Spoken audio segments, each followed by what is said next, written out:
stream is streaming. Should be online in a moment. And we're live.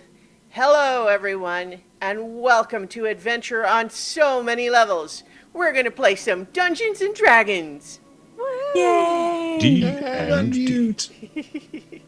I am Christiana Ellis, and I am the Dungeon Master. Our players tonight, Chooch Schubert as Sequential, Warforged Artificer. Hello, hello.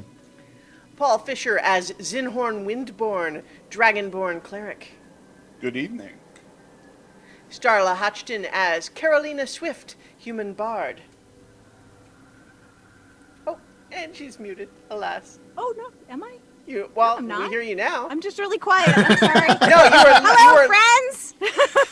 you were She literally added silent. mime to the I heard repertoire. nothing. I don't know what that was about. Anyway, Mark Kilfoyle as Nedry Shiny Rock, Gnome Wizard. If I had only one question, it would probably be how rather than why. It's an engineer's question. Yep. And last but not least, Vivid Muse as Trina of Harlee, Loxodon Barbarian, and she has the wrong name tag on the screen. I'm sorry, I did it wrong. No, Hey, it's y'all. not you. It's all me. I don't mind taking blame. It's okay. It's my fault. We are all Zinhorn. We are all Zinhorn. Yes, we are. All right, and that will, I'm sure, make it wrong on the other screen. It's fine. We're all fine here. How are you? How are you? So, last we left our heroes, the recently dubbed Pocket Protectors. They were exploring the ruins of Chanticleer Academy, a big old mansion where something terrible happened 85 years ago. And now, the Pocket Protectors own it, all of a sudden. And whether that is terrible or not remains to be seen. Do any of you That's been have... sort of terrible so far, So, but we survived. So, what sorts of things happened in your explorations the last time? Well, we were discovered that attacked some by people had vicious broken monsters. in. But they broke in and they saw us as something else, which was intriguing, I must admit. They got scared and ran away. But some other things didn't get scared and run away. Those would include possibly the ghost of Chanticleer. That would be Eldrick Chanticleer, the later one, and his pet assassin, whose name I haven't quite discerned yet. They weren't actually there. They were both dead, or possibly reanimated, or possibly recreated by something else. They were fought, or rather the assassin was, and we saw another MIR. That wouldn't tell us that those two had both died to the UUE-2. After that, we tried to go for a rest, trying to leave the mansion, and discovered we're probably in a demiplane. It's kind of exciting. Oh, and also we leveled up. That's true. You did. Everybody's That's very level 4 exciting. now. Ding. Yeah. So, you attempted to leave the mansion in order to go and get a long rest somewhere else, only to discover that that leaving is harder than you expected. And so, you were limited to trying to find somewhere to a nice patch of moss or something under a tree on the grounds of this place, because you can't really force yourself to go any further than that. But as you are all taking your long rest, trying to sleep, are you setting any watches or anything? I mean, Yeah, I yeah. think we should be setting watches. Well, Sequential will definitely stay up. Oh, right. Sequential doesn't sleep, so they're always have eyes peeled on the immediate what's going on. I have to study before I go to sleep. I have to do it every night. But I won't be up for too late. Cool. Sequential usually starts rousing and moving a little bit early to prepare things for the next day. So you have 6 hours of rest, but you can be our kind of alarm. Mm-hmm. And you still get your full Yeah, they're replenishment? always aware of what's going on. Don't actively move or anything, but Well, can keep the awareness and perception. I hate to leave sequential alone and Yeah, I think we should You know. pair somebody with sequential, yeah. just to make sure somebody's got his back, their back. Or if they're happy to rest alone, then that's fine too. If that's something they would like to have alone time and work on. Yeah. Yeah, normally they it's actually a journal that was left behind by the maker.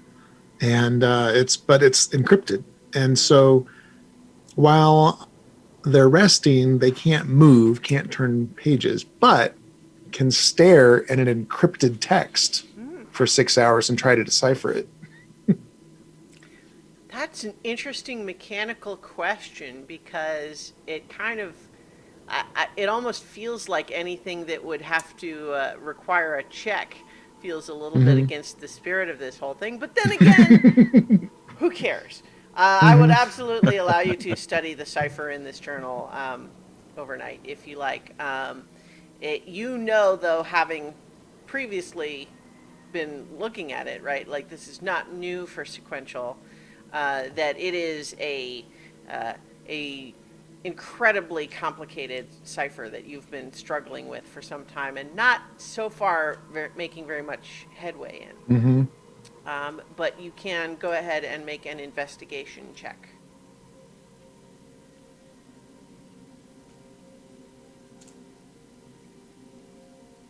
Investigation. Wink. Okay, with an 8, yeah, 8. that's you're still just stuck. And so I think because you are studying the cipher instead of paying attention to what's around you, you can make a perception check at disadvantage while Right you're on. on watch. Although, who was someone staying up with sequential after all? Or? Oh yeah. Yeah.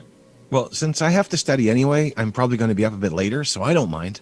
Okay, so both of you can make a perception check with disadvantage because you're both actually doing something else. Yeah, I'm already Well, at it. It's just gonna go- I actually think Carolina would probably have a little bit of 15. trouble getting to sleep because it's really creepy here and she has. So, And actually, I wanted to talk to you a little bit about perhaps modifying some of your equipment because you seem to have a hard time, hitting like maybe this isn't your forte, and I could magically imbue your weapon to maybe be a little more effective, or your armor to maybe be a little more effective, or well, admittedly, I'm better with people and discussions and things than I am with, poking things with metal objects. It's not really my forte. So anything you could do to help, I would be grateful for. I think you were using a rapier. Correct.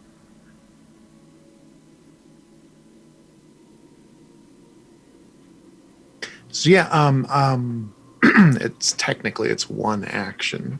It's like instantaneous, to but infuse it, yeah. it says scribe sigils or something, but basically modify the rapier to make it a +1 rapier. Very nice. So how does one indicate that? Well, what I would suggest is that we can sort out the specific mechanical way that D&D Beyond reflects it at some point. But for the short term, if we're just assuming that she has the equivalent of a +1 rapier right now, I would say go ahead and add a +1 rapier to your inventory.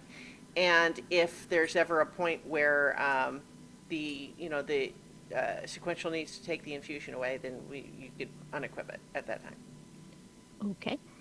And it actually does remove the infusion from Nedry's rod, which sequential doesn't quite really know that's how it works, but if Just he as well does go since- to use it in the future, it's not going to work as advertised. Yeah. Well, so here's a question. Sequential, is that you know that when you offered it to Nedry kind of implied he had one that he really liked, but it seemed like he really wasn't using it. Like, did you have Mhm. thoughts about that, or I mean, you didn't express any. Yeah, never brought it up. And I remember he had said, yeah, well, I really like this one. I said, well, maybe try this one. It might work better. And yeah, that did not check back in. You're right. Well, I'm not criticizing. I'm Right? asking from a character perspective. Yeah. So okay, great. And as you, And similarly was with Trina. Trina was thinking about forsaking really the great axe and maybe doing changing up to a dual weapon fighting or some such. And similarly, the could change move the enhancement, the infusion from the axe to a different weapon. I like the idea of being able to attack, hit twice. That way I can miss twice. That's way more fun than just missing once, So Yeah. I think I definitely want to do two weapons. one more I think level the and you'll have an scimitar. extra attack. Sorry, Christiana? One more level, you'll have extra attack. So close. Yeah. The Simmy Scimitar. please. So I'll move it over to the scimitar. Okay. Thank you. So that's what Sequential is working on, kind of in between, and trying to study the cipher and do the watch. This I see your perception check, even with disadvantage, is not bad. 15. So I think did you make one, Nedry, or were you just studying? Oh yeah, he got a 5. Okay, yeah. He's completely he's cross-legged and completely engrossed in his book with a green glow coming from his work. So I think Sequential that you don't really notice anything from outside. You had left the house behind, but as you emerged onto the grounds, what you had found is that on the other side of the gate in the wall around this compound, you now only saw mist and not the city street that had been outside before. Likewise, the sky has taken on a strangely uniform gray cast, as though there's some low-lying fog hovering above instead of seeing individual clouds or anything like that. And everything is kind of eerily quiet, and so nothing really happens. But I think what you actually notice is that Zinhorn, Carolina, and Trina, who are trying to sleep, seem like they're not having especially restful sleep. Meanwhile, the three of you who are asleep, you definitely are getting your rest. I'm not interfering with the long rest mechanic or anything like that, but you do find that you are you're having strange, frustrating dreams of shadowy shapes that always seem to be just out of reach. You're trying to discern what they are, and they shift just at the last second, and they're always moving away. The dreams are not very coherent. It's just sort of a general feeling of anxiety and frustration that you're not able to accomplish goals that you can't even really quite consciously put into words. You're trying to do something with the shadows, and you can't make it happen, and it's just this kind of constant feeling of, why isn't this working? I need to be doing something, and I can't, and just that kind of feeling is pervading your dreams as they kind of come in and out over the night. And eventually, when Nedry goes to sleep, he has similar dreams. Yeah, which, as fairly typical, is sort of slumped over his book. Frequently with ink on the face, or Something if you're like that. studying, written pages, they're dry, I suppose. But Oh, he's making lots of notes that kind of trail off into a long line as he falls asleep. The little bottle that he wears around his neck is kind of sitting there, now void of its green. well, so all of you, we don't need to really run all of the watches unless anyone has other business conversations that they would want to have. But No, I just wanted to note that I was planning on being in bed first and waking up early Okay. to take the last watch with sequential. sure, sure. So yeah, you are all able to carry out your watch schedule as planned, and other than the unsettling dreams, there's nothing that occurs to disturb you.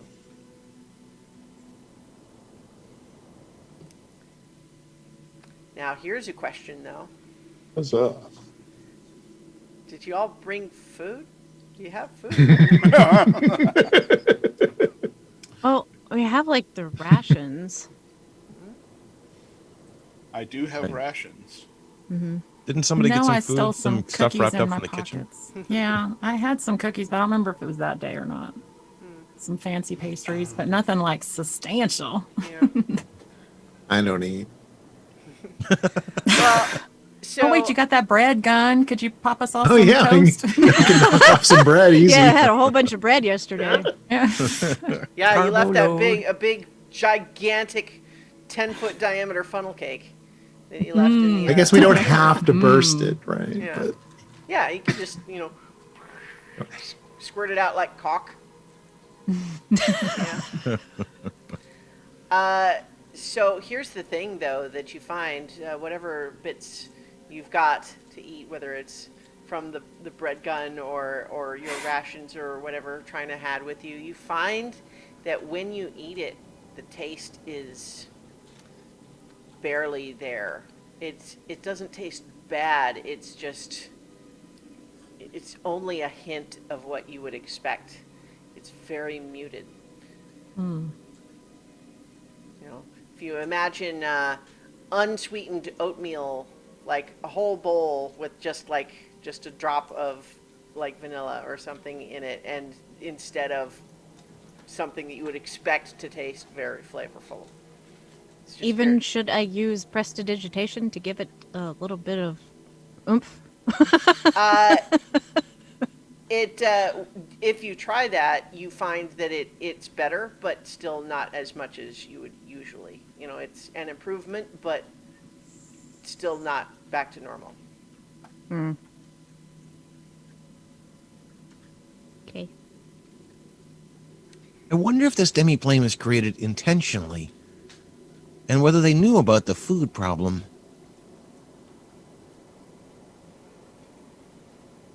We probably should find a way out, because otherwise we'll probably starve, and that is what I understand one of the worst ways to die. You're a very cheery person, you know that? Yeah. You sound like Master. He says stuff like that all the time. Of course, he never makes a joke, so I'm not sure if he's complimenting me. Well, I think we should keep investigating this place. Am I awake? Have we all Oh, finished sure. our Yeah, I lines? think Yeah. I think you're Okay, you're all sorry. eating breakfast in the morning. Just talking in my sleep. That's all right. No, yeah, you're all eating breakfast in the morning. I'll go ahead and switch us back over to the map.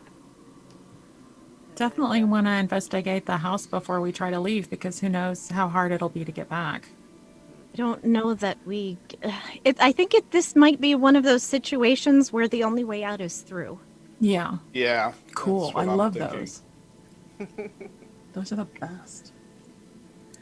And sure enough, the name tag over here did get switched. There we go. All right, now everybody is themselves. Or are themselves? That's everybody is themselves. That's grammar. So, do you gather back around at the front door that you emerged from when you were last in the house, or I believe you had dismantled the boarded up exterior where the front doors had been knocked off their hinges and then the opening later boarded up, but you emerged through that, dismantling that when you came out. I would think that we would just go back kind of the way we came because we know, well, that path was clear. Mm-hmm. So that seems like the safest course of action. That works. Yeah. It looks like Nedry is down a few hit points. Oh, sorry. Well, I I think I don't have it that's- automatically updating, so. Yeah, that we're still working out some of the technical qualities of going back and forth between Roll20 and D&D Beyond. Yeah. So sometimes that might happen in terms of the actual on-screen bar. But yes, you should have all completed a long rest, and you would all be full right now. But certainly, as you look through the main entrance there, you once again see this large entrance hall. It's pretty wrecked, smashed chandelier in the middle of the floor.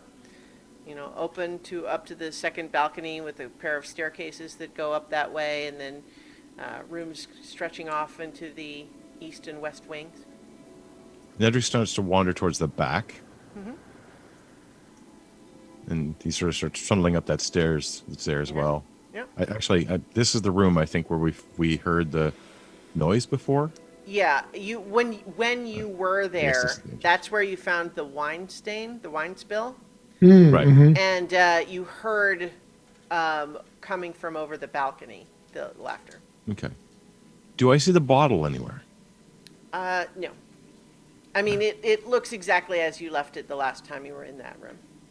Okay, so there's no open bottle with the wine stain. No. Oh. I was curious whether the wine tasted bad too.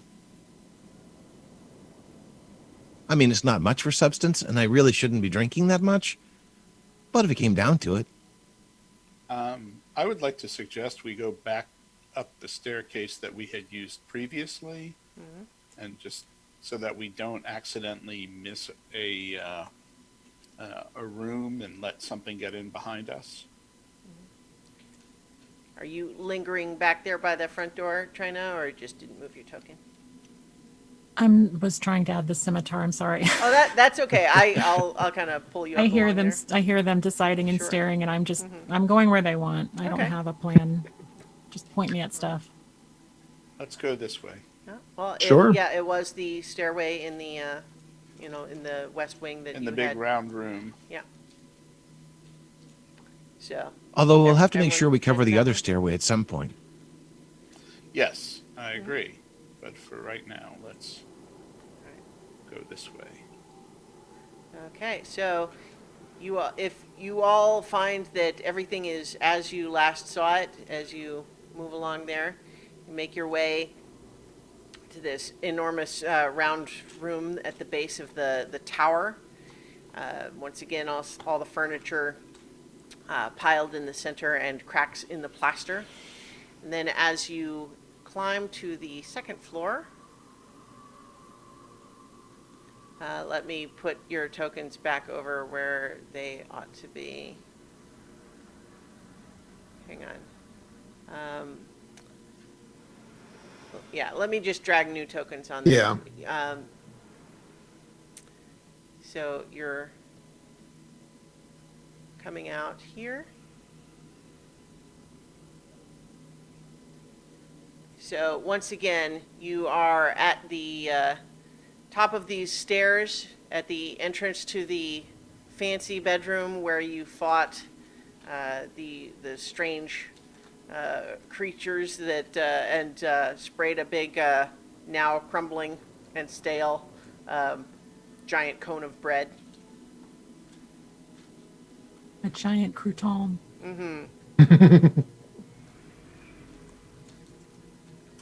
All right. Let's go this way. Right, and so as you recall, this staircase immediately outside there does go up to the third floor. You had checked out a couple of the rooms here in this immediate proximity, but you hadn't made it very far yet when you decided to, this room up here directly to your north is where you encountered the burglars? Question mark? Yes. And but you didn't get much further than that before deciding to retreat for the evening. All right. Let's all go down this hallway. All right, so from there, let's see. You see that there's a hallway up in that direction with a couple of doorways there. Oops. And then obviously, it continues on in that direction, marking various rooms. Is this a room down here? Just kind of up these little stairs. No, it's kind of just a little platform where you see outside the windows from that platform is that the roof of the room below is a little bit peaked, and so the platform is to raise you up to the level where you can see out over that. On this floor, would we be able to see over the walls that are outside from this height? Probably not very well, because first of all, remember that the grounds are densely planted with trees. Oh, right. Yeah, so you really can't see very well past that. All right, so are you checking any of those doors, Zinhorn? You're standing Yes. right by one on your left, and then there's one directly ahead of you as well. I'm checking the one on my left. Okay. You are, let me reveal that. What you see in there is a bedroom that is relatively intact compared to some, but with bloodstains on the floor. And as you enter, the light surrounds.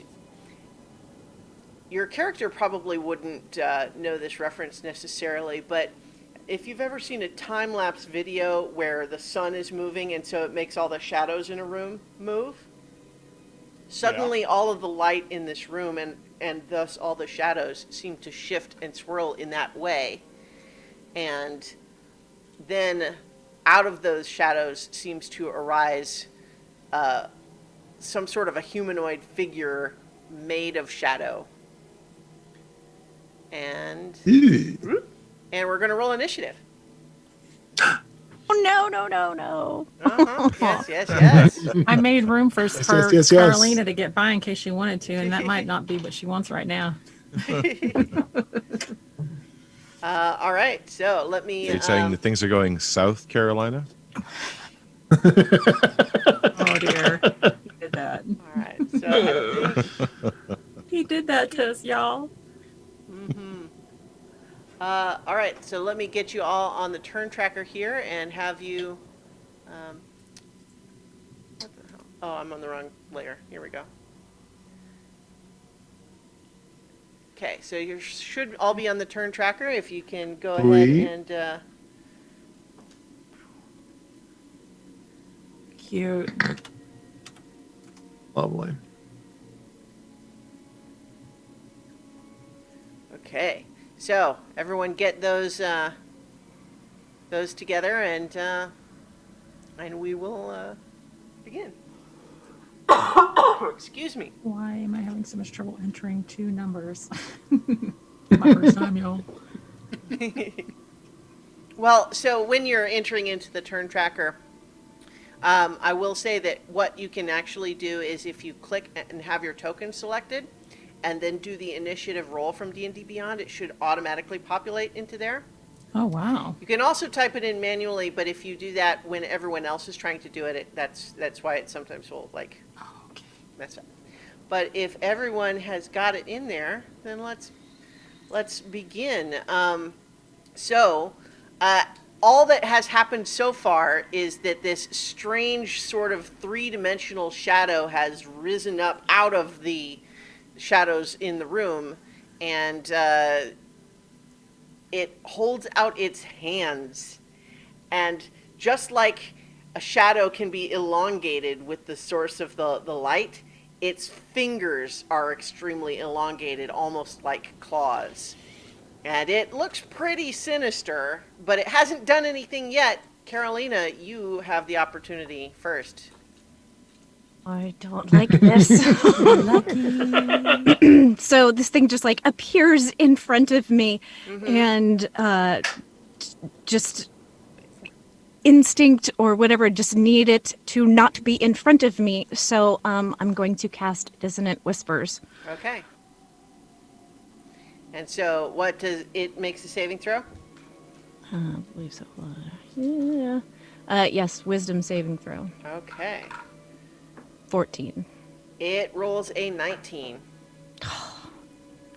Does it take any half damage or anything like that? Half as much. Okay. So let's see. Oh wow, that's still pretty good. Yeah, 7.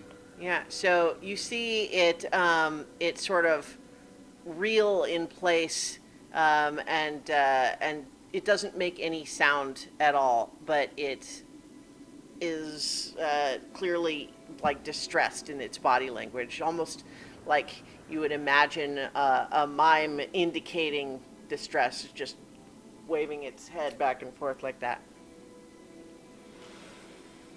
Yeah. And yeah, I think I want to.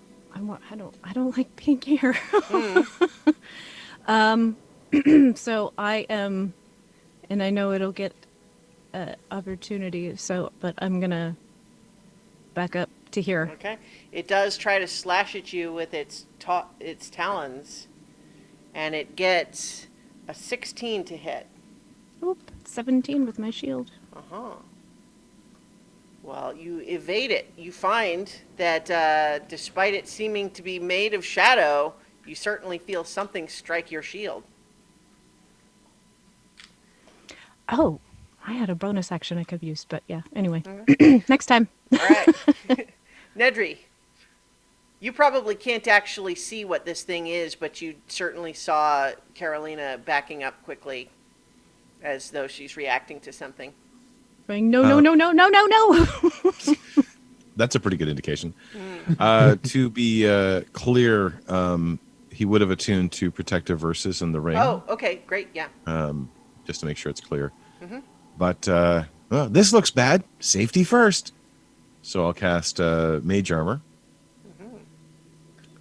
And make that adjustment too.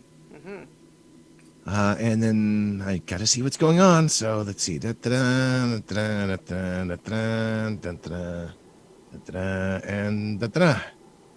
kind of moving around Carolina. Ooh, what's over there in the opposite direction she's coming out of?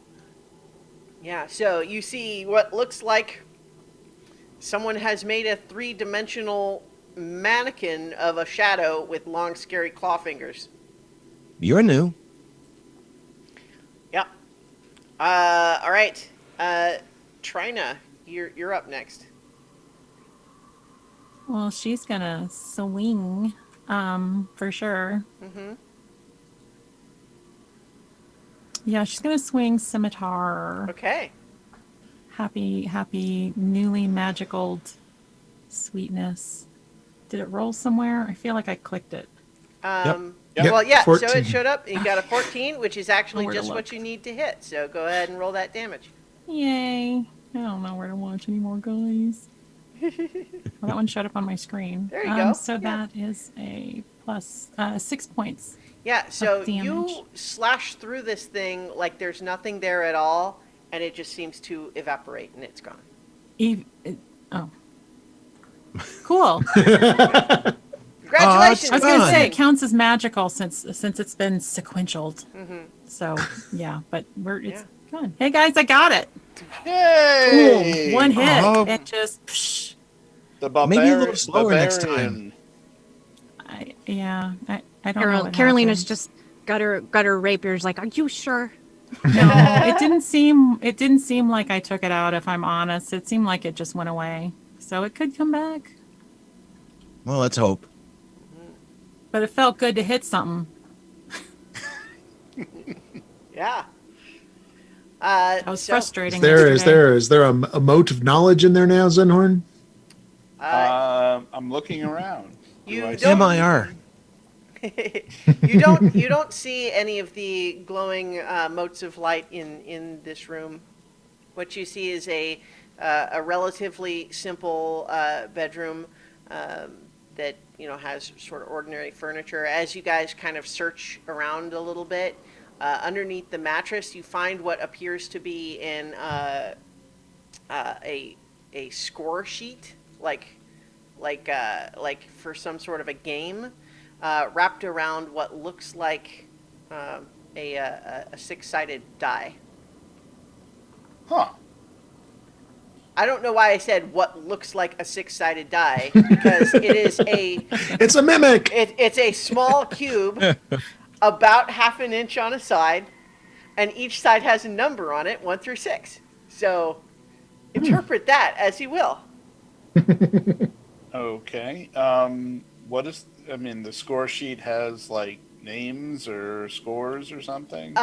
It doesn't have any names on it, but what it has is a series of numbers that looks like someone's keeping score between two different sets. So it'll be like one little area where it'll have 4 marks and then 6 marks, and then below that it'll have 3 marks and 2 marks, and then below that, etc., etc. Okay. Well, I will take that for later examination. So there's blood on the floor. Mm-hmm. Is there signs of a struggle? Does it look like the place has been burgled or broken? Yeah, well, so pretty much like every room that you've encountered so far, it definitely looks like there's been damage to the furniture, but how much of that happened way back when and how much of it was just because of the range of thieves and burglars that have been through this place and ransacked it over the years.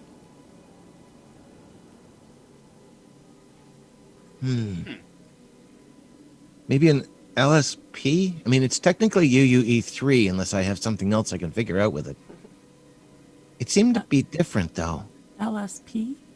Yeah, that was a new one. Long-fingered shadow person. That seemed to be a dominant feature. Long-fingered technically would be 2 words, but it's hyphenated, so I'm going to allow it. Sure. Yeah, no, I But think that's technically fair. it's UUE3 because that doesn't really feel like it's a defining characteristic of who they are, just a visual characteristic. Well, I'm glad you're good at this Makes sense. classifying stuff. Well, it's necessary to understand the world. Otherwise, it's just chaos. But I'm wondering why it appeared. You went in first, didn't you, Zinhorn? I did. You still have the deed, right? That is correct. Maybe it was that it was responding to. Maybe it was just responding to the fact that somebody opened the door. How would you say it appeared? Was it like the others where it sort of formed out of dust? It didn't look the same. No, it was very weird. It was, have you ever stood in a room and had somebody, a dark room, and had somebody like holding a candle walk around a table? And so the source of the light is moving and what's on the table stays still, but like the light moves around it. The light did something weird like that in the room when that thing, like, I don't know, coalesced, came into being. It was really weird. They're just going to walk into the room and try to see where the light is coming from. Okay. Where is the normal light coming from? I Outside? mean, there's really not much. It's like it is. There's light in the hallway that's just coming. Everything is dimly lit in here. We should probably say. I haven't really been dealing with that mechanically, but unless you guys are carrying light sources, pretty much everything is dimly lit in here. And so, but there's reflecting light around the room here. Like the hallway is clearly designed to let light from outside kind of permeate the space and reflect off the walls and everything to kind of give light to the different areas.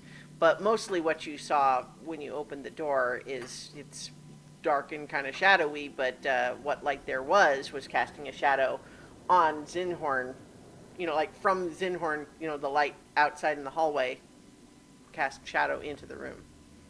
So just to, I know Nedry likes to experiment, so I remembered this little tiny spell that Siona taught me, and I'm going to cast dancing lights in the room just to see what happens, if it changes anything.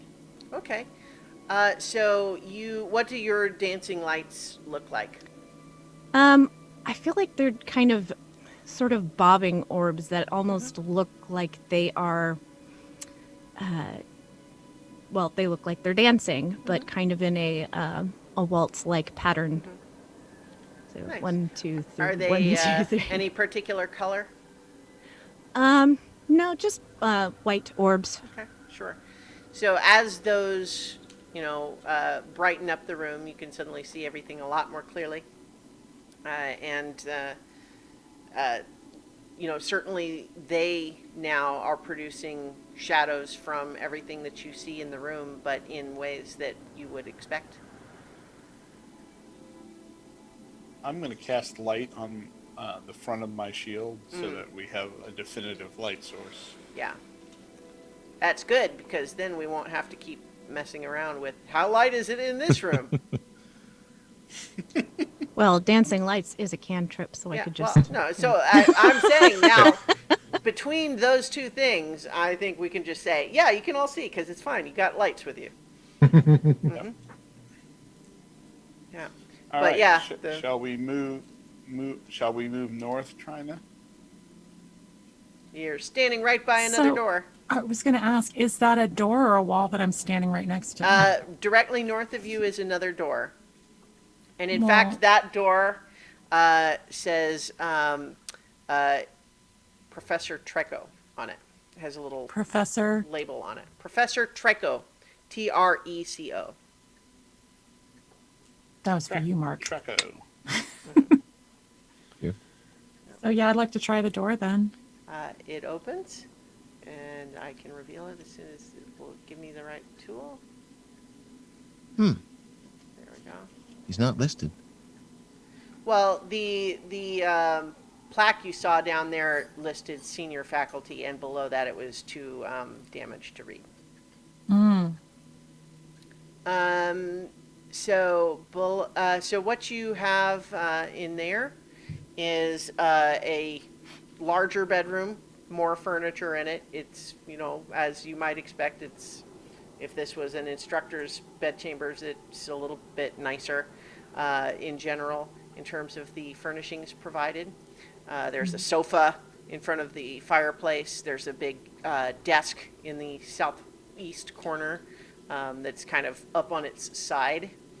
But as you're kind of in there looking around, you certainly see that over by the desk, there are a whole bunch of papers sort of piled around like scattered on the floor around the desk.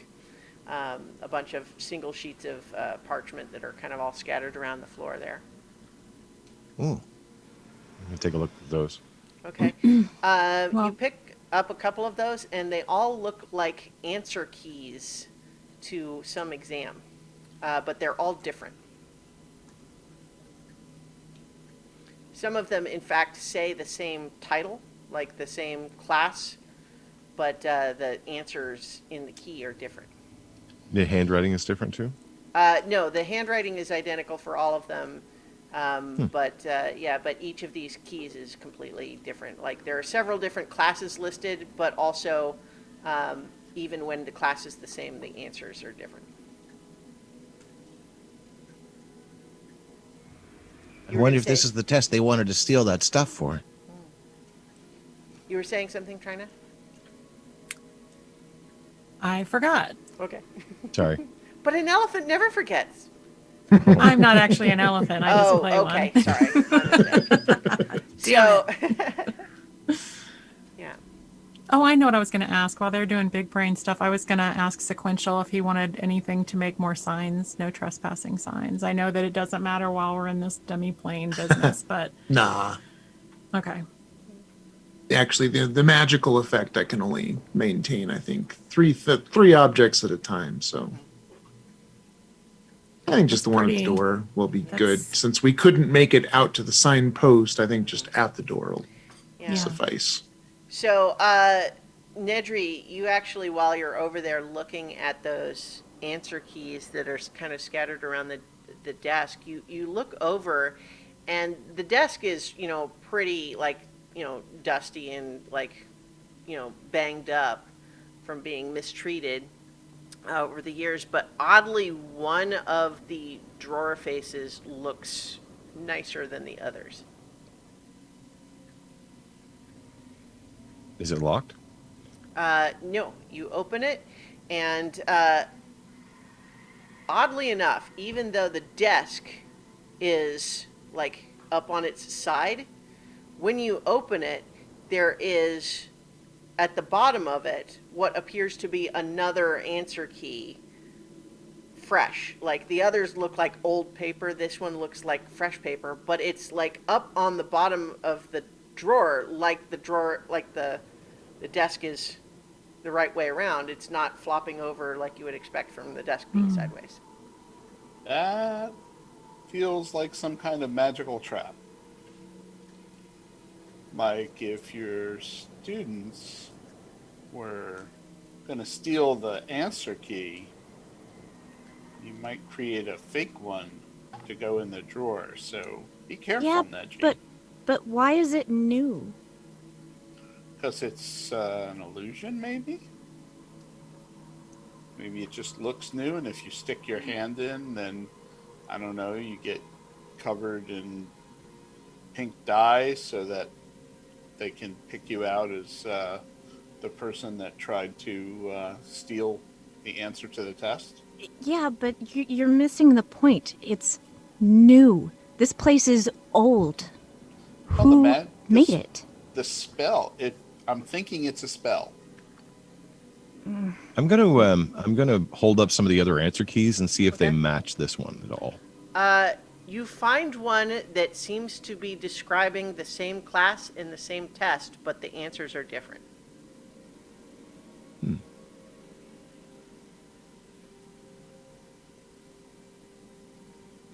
It's like advanced enchantment techniques unit 2, but the answers that are actually listed are different than the one that you have. Are there any other books or anything in like textbooks? Anything in the room? There's a couple of like trampled books at a bookcase that looks like it's been, someone came through and took all of the actual useful books at some point. Just like, because the thing is that you have seen with several of these other rooms that if there were things of value here, for the most part, ordinary things, most of those seem to have been taken. Well, But- I was thinking that maybe there was a textbook that matched the class. Oh, okay. Yeah. that- You don't see anything that matches any of those specifically. Nedry kind of sits down cross-legged, opens up his book, and starts copying the answers from what he can see of the thing in the drawer, Okay. kind of muttering a little bit. You know, Zinhorn, I never really suspected you'd be a person to cheat, but you really seem to know a lot about this. I work in an orphanage and Protect- And they use these- magical traps to protect things against the students? That seems kind of rude. We've had these discussions. We've never actually needed to do it, but seeing Kids will as be how kids. This is a school where apparently they taught magic, I would think they would need to do something like that. So, do you have, like, detect magic or something?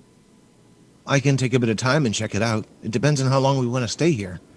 I can just, do you want me to just stick my arm in or like just see what happens?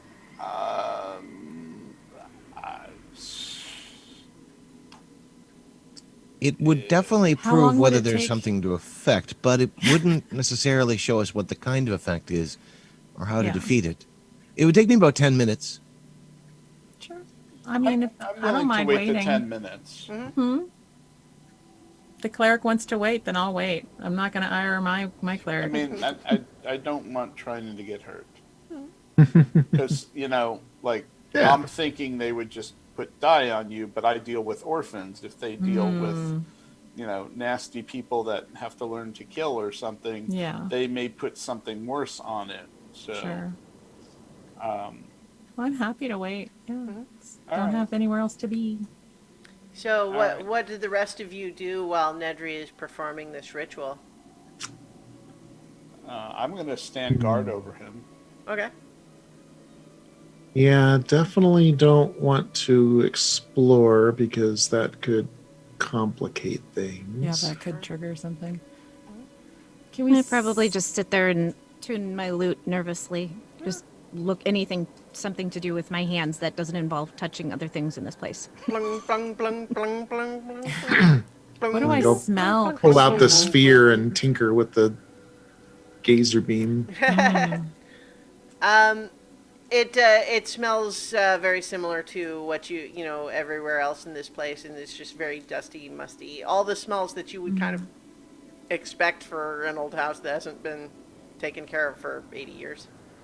Are these windows here in front of me? Like against the Yes, wall? and so there's a little bit of light coming through closed wooden shutters, but you could open the shutters if you wanted. Open the window and open the shutters. I'm gonna check and make sure nobody minds, because that could also change what's happening in the room. Anybody mind if I open this and just see what's out there and get some fresh air? Go for it. All right, yeah. Yeah, I'll give it a little gentle tug. Yeah, it's stuck, but not so stuck that you can't get it. And open the blinds, and you can see out over the north grounds and into the trees there. So, line of sight, I see trees and then nothing else, like none of the rest of the city, or? I mean, you can see kind of where the wall is, but you guys are really sort of, basically anything that would be outside the wall seems to be hidden by just some kind of fog. Okay. So, Nedry, as you are preparing this ritual, you mentioned that you had attuned to it. Once you had identified this book and became attuned to it, you were able to open this locked book at will and found it to be a spell book with a variety of properties. So are you using that book as your primary spell book now, or? No. It's bound up tight with his other book, which is the one he's usually writing in, which is journal slash book. At the moment, he's still using the pen with a large feather on it to kind of trace magical algebra in the air, which kind of hovers in front of him, checking back in the book and writing it up. But the other book is kind of there, stacked underneath this one. Very nice. Okay, so when you complete your ritual for detect magic, you definitely see that the pages that are outside of the pages that are outside of the desk are not magical. The drawer itself definitely radiates some conjuration magic. And you also, as you glance around the room, get a little bit of a blip of transmutation magic from the couch. You don't think the couch is not what it is, but there's something on the couch or in the couch. Okay.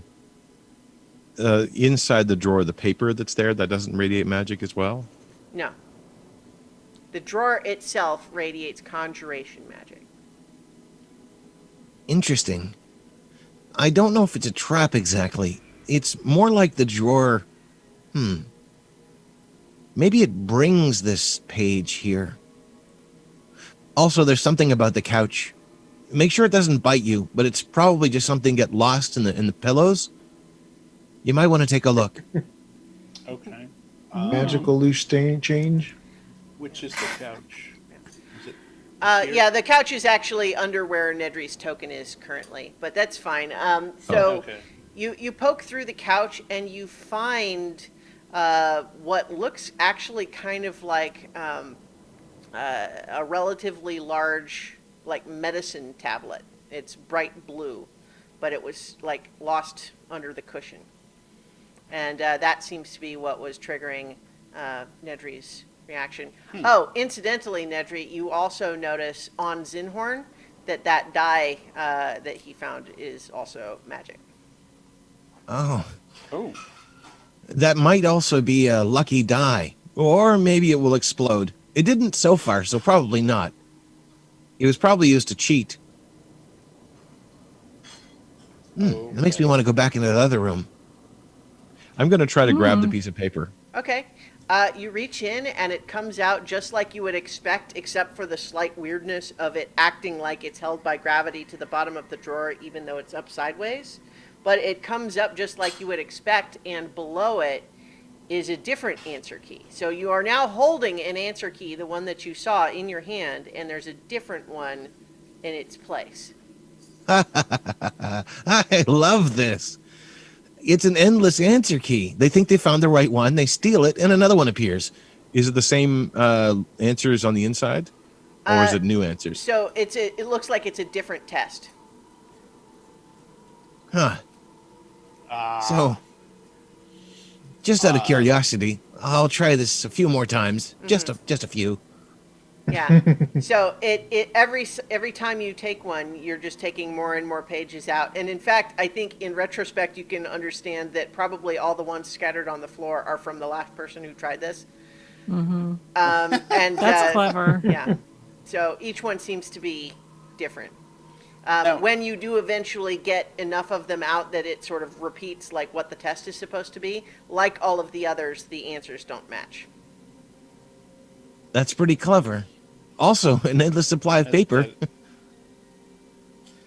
Well, now, is it possible that you could tweak this for, a regular math test? Because we would have endless amount of fun with the kids. We might be able to take the drawer with They us. try and steal the answers to the math test. Well, we can come back for it. I mean, it's ours, right? I don't know that. Yeah, That's that's true. true. It's Whatever that ours. means. And makes a great party trick, Yeah. I suppose. If I ever go to parties. I wonder if you could have it like spit out pastries instead of people. Can I see that die a little closer, Zenhorn? Sure. I will And what kind of hand magic Nedry do the I- die. I'm just trying to think which of the because the item doesn't say what kind of school of magic it is. I don't know all of them ready at hand.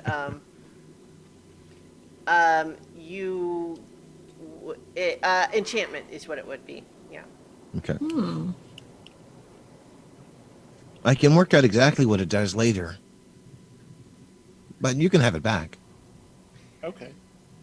But you're It's right probably not about going it. to hurt you. It might just be a lucky charm. Yeah. Who would like to hold on to this magical medicine pill? I can. Okay, I hand that to Trina. Yeah. Put it in my pocket. All right. I mean, I- technically, you could put it in your mouth pouch thing that you. Well, so here, do you actually have that like equipped and attuned and all, Trina? or- Yeah. Alright. I think You could do that. You know from having attuned it that it's essentially just like you sort of just concentrate, and you would go to just like swallow it, but just concentrating that it's supposed to go into the endless stomach instead of your regular one. and that would like protect me from any ill effects if it were charmed or something like that. I mean, it's essentially Ideally. like putting it It's like into a- a bag of holding. It's just one that's like inside you.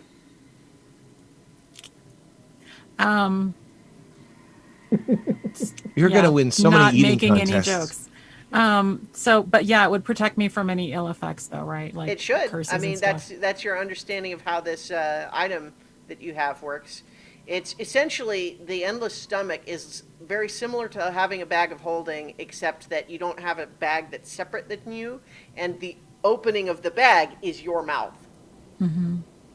Yeah, I'll totally do that. I do like the idea of that in case there is something wonky going on. Is there anything else we want to chuck in my face?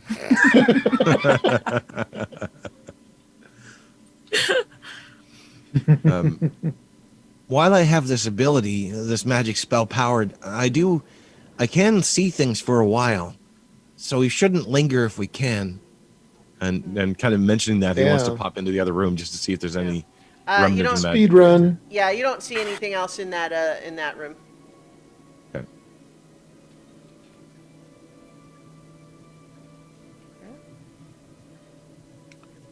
So, are you moving on? Moving I on. suppose. So there's doors to the north and south right there, and then as the hallway continues, you see more doorways, and it also extends into what looks like the second floor balcony of the Great Hall as you would continue east. Are you going in the room north of us, Nedry? Can try. All right. Cool. So what you see there is a relatively simple bedroom, and you don't see anything magic in that one. But if you glance around a little bit, well, I guess here's the question: are you searching them carefully, or are you just going quickly from room to room if there's magic? Because you don't see anything magic. I would like to search the rooms as we go, but I'm not the only one here, so. Oh yeah, I definitely look under like all the pillows and mattresses. Okay. Just because that You- worked Yeah. once, and I think- that's where people I think hide. Nedry wants Yeah. to dip in and out to the next Yeah. room. Somebody Alright. can start searching. Well, so yeah, you Yeah. can do as long that. as we don't stray too far. Yeah. So, yeah, Carolina, what you find under the mattress looks like an answer key for a test about advanced transmutation. I think it's funny, Score. so I'll fold it up and I'll put it in my pocket because memories. All right. So there's another room to the south that has a fancier door that has a label on it that says Headmaster Proxim. Oh yeah, let's check that out. Check it out. All right. So reveal that one. Check it out. I So- was just trying to not do that. Sure. So this room, you notice immediately on your left there seems to be another door that leads to a balcony, but then there's also this much larger, nicer bedroom. It's not as fancy as the one you suspect was, Lord Chanticleer's room, but it's certainly much nicer than the ones that seem to be for students. And you don't see anything magic in here, Nedry. But what you do see is that next to the desk, as though it was discarded, you see what looks like a journal. Oh. But as you pick it up, you see that it's just the first half of a journal. Someone has torn this journal in half at the spine, and what you have is only the first half of it. And not only that, when you try to read it, it looks like it's like you can't make any sense of it. It looks like gibberish. I'm not familiar with this language, but I might be able to figure it out. There's some kind of a spell that obscures writing. No, I'm sure there's more than one. It could maybe might have also- something It's to not do magic, with, but- we're in a pocket dimension. So I don't know. I mean, all the other words have appeared normal, but I don't know. Sometimes like things like look backwards, like in mirrors. I don't. So There's all kinds of weird It things itself that happen in isn't stories. magical. It itself isn't magical, so it's probably just either a language I don't really know or some sort of code.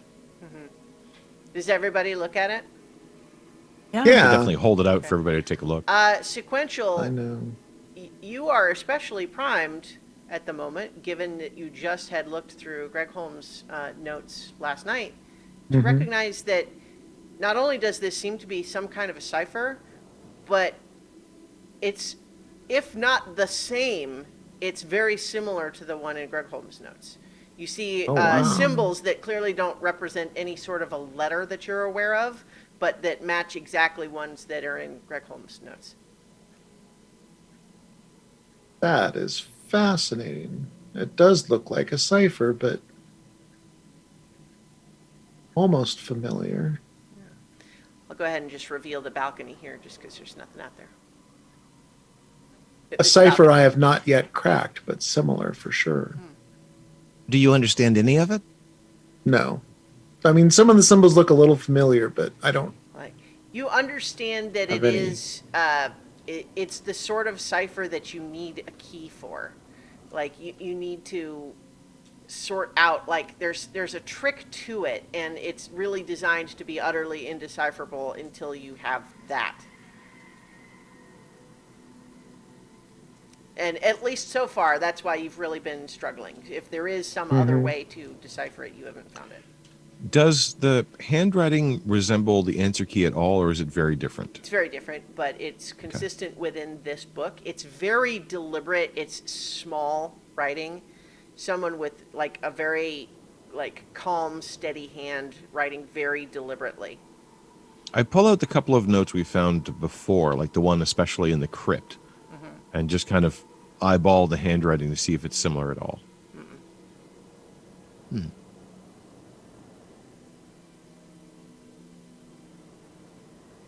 Well, it wouldn't be surprising if the headmaster did have some sort of coded book. There were a lot of things that the reclaimers were working on and a lot of secrets that they probably had access to. Somebody probably wanted the other half, though. Maybe they thought it was the more recent entries. Maybe he only found half of a book. It was all he had. Maybe it's not the headmaster's, it was someone else's. That's possible. There, 'Cause wasn't the name whole on the point- journal? I'm sorry, Is what what, was sorry? the question? Is there a name on the journal? Is there No. anything written on the front or the spine? Okay. Because one of the things that the reclaimers did was collect artifacts, right? Like other magical things from other places, right? And to reclaim them for the Empire or whatever. So maybe this was one of those objects that they reclaimed. He could It have would been be studying it in his off time. If he was studying it, there might be some notes around here. There don't seem to be any other notes left in like the desk or anything like that. The bookshelves They have might been have been- completely cleared. They might have been taken with the other half of the book. Or True. maybe they didn't realize the power or the importance of the book. Not that we do either, really. Is there anything else in here that Nope. you sense, Nedry? Nothing else? No, magic. no, unfortunately. Whoever was through here before was pretty thorough. Whether it was the initial UUE2 or the subsequent people who've come through to steal things, I couldn't be sure, but it seemed like the UUE2 is really after something specific. After all, we found all those other things downstairs in a specifically heavily guarded room.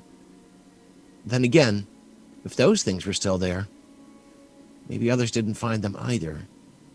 They probably died, I suppose.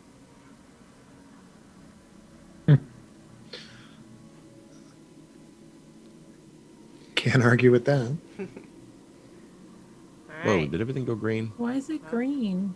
I Weird. don't know. Not Uh-uh. green for me. No, Oh. normal here. It's like That's Mountain The whole Weird. screen is green. Oh, Green What's screen. the Twitch look like? there it goes. Twitch looks normal. I mean, yeah, it doesn't look any different for me. I'm not sure what that is. That was Oh. weird. Like sometimes happened. there's a dark vision thing, but that shouldn't be turned on in this. But in any case, does it look okay now? Yeah, Yes. it's All right. Yeah, it was the happened whole before the when whole we- screen. No, I mean I believe you. I just don't know what it was. In any case, At least it wasn't just me. I'd feel real crazy if it was just me that saw that. So thank you, Mark. well, if it I don't know happens if again, anybody no, else it saw was me too. I Something saw it weird is too. happening. No, Something weird is happening, man. Okay. Uh-oh. This place is getting to me. The I know this podcast is dungeon haunted. crawl is like none other. Yeah. All right. So, you checking this next room here? Yeah, let's check the next room. All right. So, as you're peeking in, once again, Nedry, you don't see anything magical in there. But as you're poking around, doesn't require too much searching because it's actually so. The dresser is like laying on its back in the middle of the room, and you can see that there's words carved into the back of the dresser. And the first message says, "One day they'll all pay." And then below that, also carved but in what looks like different handwriting, is another message that says, "To later generations, this guy isn't making anybody pay. He failed his promotion exam, threw a tantrum, and got demoted to bunks." Dang. But then, Oh, but then after that is a message in the first script again saying, "He paid." Oh. Oh. And actually, as you guys are kind of absorbing that message, oh, hang on, got duplicate tokens for you over here. As you guys are kind of absorbing that, oops, hang on.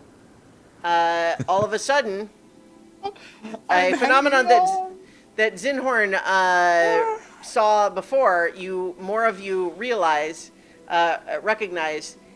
now as once again the shadows are taking form, and we're rolling initiative again.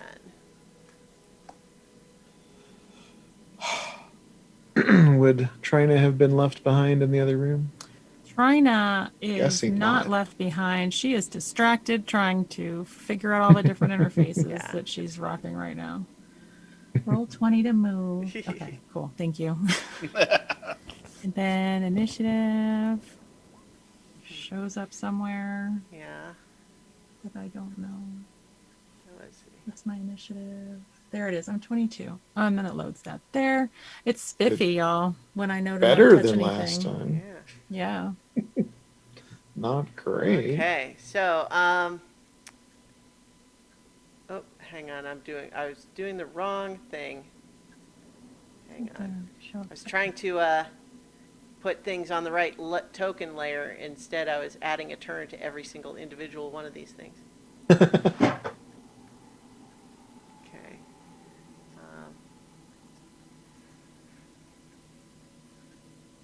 Okay. So, All right. So as you're a little closer, let me reveal a bit more of the great hall here. Oh, it vanished. I know. Nightmare world. Yeah.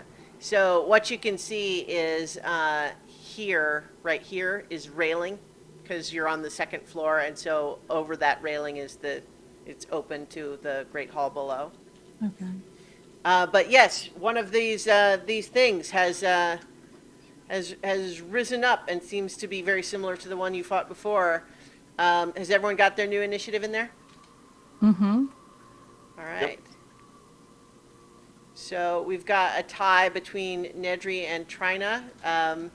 Who's got the higher dex between the two of you? I'm a +2. So am I. Okay. Well, 14. Does that narrow it down anymore? Nope. well, all right. So you guys can decide which one of you goes first. Trina probably has better instincts. all right. Nedry's definitely just sort of staring and gulping at the thing. Okay. Okay. Well, so Trina, you are up first. Then maybe Zinhorn doesn't even see it. He's looking down at the message when you see the shadows sort of reeling like he described before, and another one of these creatures is lurching up behind him. I'm gonna walk up on it and smack it with my scimitar. All right. 16 hits. 16. Oh, good. Mm-hmm.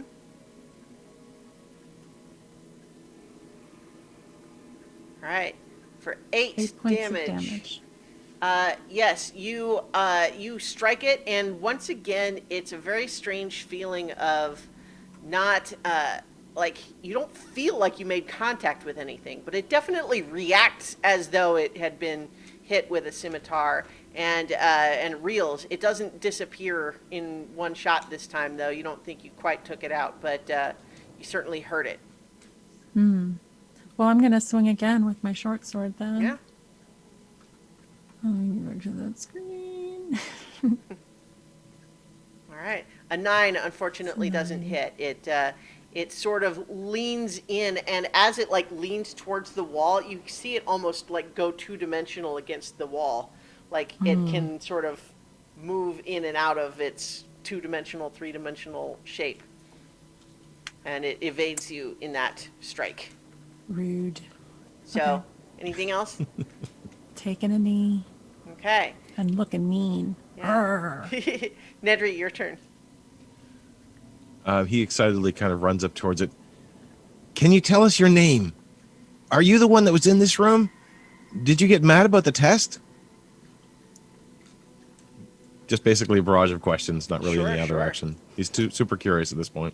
Okay. Yeah. Can you speak? All right. We will see on its turn if that has any result. Carolina, what about you?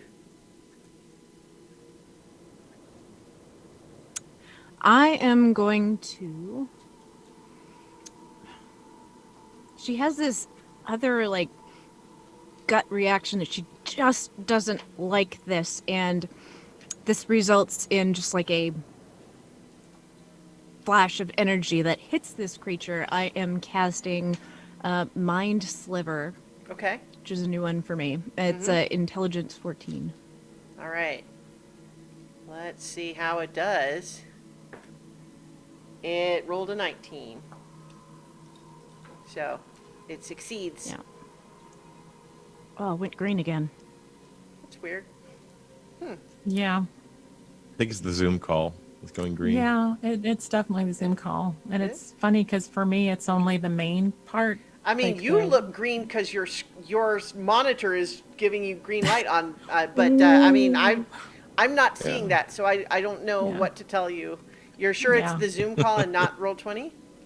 Oh, I've definitely had not it Roll20. happen. It's In, definitely the Zoom call, the I've Zoom had window. it happen in Zoom before, just Oh. not with you Oh, guys. yeah, This is the mine first is time happening green. here with Zoom, with you Yeah. guys with Zoom. Okay, yeah, I have no idea. I'm not sure what that is. That's really. I mean, can you see it all, or is it's just green? I Ooh, put a picture of it in It's our only Discord. if we put you as speaker view. Really? If you switch it to gallery view, it goes away. So we all have her as speaker view. That's interesting. Yeah. And Is it when I- only us that's done that? Sorry, everybody that's listening to Yeah. us. trying Yeah, to when I troubleshoot switched it this. to speaker view, it went green. I turned it back to gallery, and it's normal. Okay, Yeah, yeah, that's I've never Huh. encountered that before. I have no idea. I mean, I'll look into it, but hopefully we It can... could have something to do with the internet weirdness that happened today. Like, all this, like, there was a, like, internet outage, like, with Google and all that Oh, stuff today, okay. because somebody cut a cable or something that they shouldn't Well, have. And if we can I don't know. proceed, Anyway. let's try to do so. Yeah. We yeah, can no, still I'm- see. It's just disorienting. Yeah, no, sure, I can imagine. Okay, so, but Carolina, it was your turn? yeah. So that so didn't you did work. the spell, right, yeah. Right. But as a bonus action, I'm going to expend one use of my bardic inspiration, Okay. and we'll just kind of step forward a little bit. I'm in the wrong thing. Yeah, select thing, and like just sort of talk to this thing that's like, have you seen what you're up against? Like, Trinite, she's enormous, and she's so strong and powerful, and Nedry, he can cast some amazing spells, and then there's sequential, and you don't want to mess with him. And this is essentially I'm casting unsettling words. Okay. So let's see, and I roll a bardic inspiration die, and that creature must subtract the number rolled from the next saving throw it makes before the start of the next turn. Sure. So All right, do you want to go ahead and roll that now, or Yeah. we can roll it when that happens too? Either well, way. that's a 5. so- Okay, great. So, that makes it, at the end of your turn, it makes it the Shadow's turn. And this one that's right here certainly is going to try to slash at Trina, who just, it's trying to return the favor. And it gets a critical. Well, that hits. Yeah. Yes, it does. And it's going to be...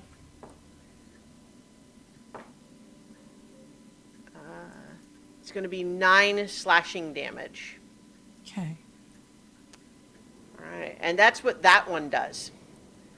But then, I think sequential, you probably noticed this first. They're totally silent, but you're the one that's kind of got a little bit more awareness of what's out in the main hall, and you see more of these things moving in your direction. Ooh. More, as in. Mm-hmm. Ooh. All right. And here was something a little unsettling, too, is that as soon as... So, one got close, and it's coming in to attack you. And it gets a 16. Does that hit? Miss. Okay. So Armor class 17. it misses, but then as you see it, as you see another one coming up behind it, you see that all of a sudden, the two of them together seem to be like feeding off of each other, and so what happens is all of a sudden, this orb of darkness seems to be generating around the two of them. And so I'm going to draw it just as a circle. But in a 10-foot radius sphere around that one,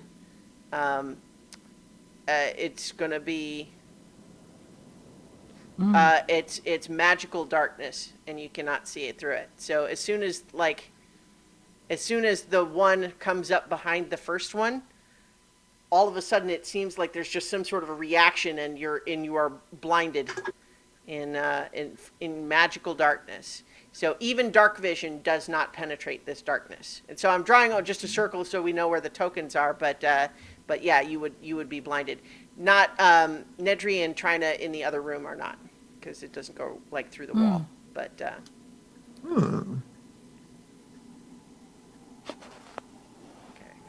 and then, okay. Oh, that's Starla's so many. Yeah. Yeah, all right. And so that is those things' turn. That's the only one more of them was able to get up that close in that time. But you also don't see all of those others. I think sequential, you saw several more coming through, and then just all the light winked The out. lights went out. Yeah. All right, Zinhorn, you're up. You see still just this one right by you. Okay. So, yeah, I was facing the wrong way before. I turn around and go, "Bah!" and hit it with my breath weapon. All right. So it makes it a saving throw, I guess? Saving throw Dex DC 11. All right. Well, it actually only had one hit point left, so it would be it's dead. destroyed either way.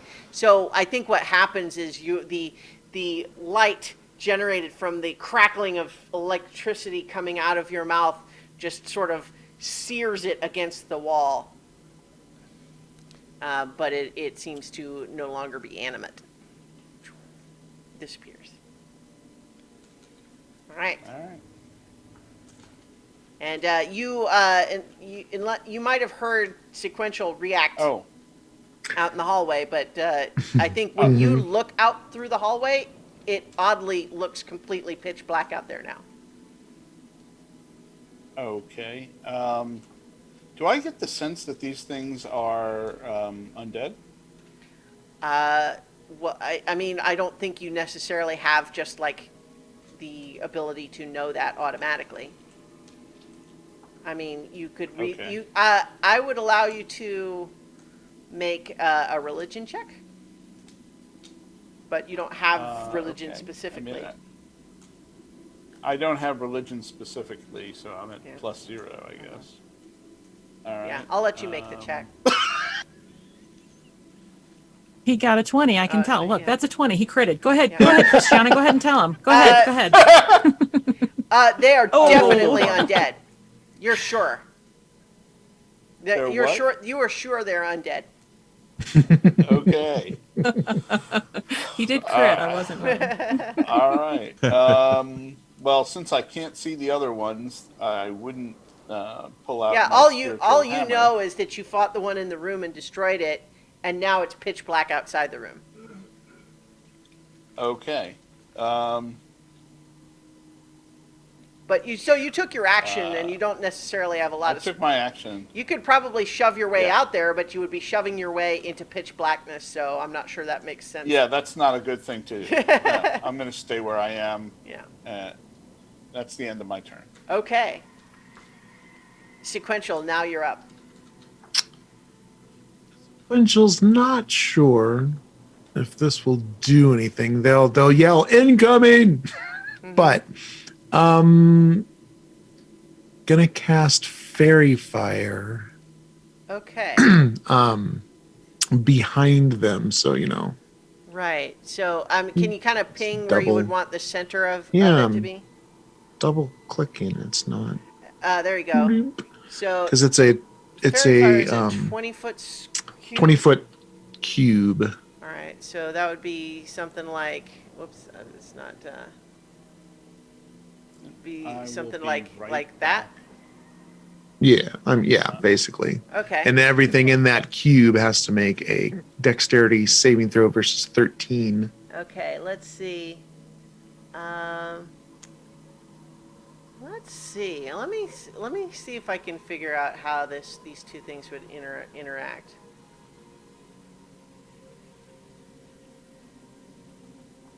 Because this is magical darkness. Mm-hmm. And it says it certainly blocks any non-magical light. And this would be magical light, but can you see magical light if you are in magical darkness? I'm not sure you can. Let's see. I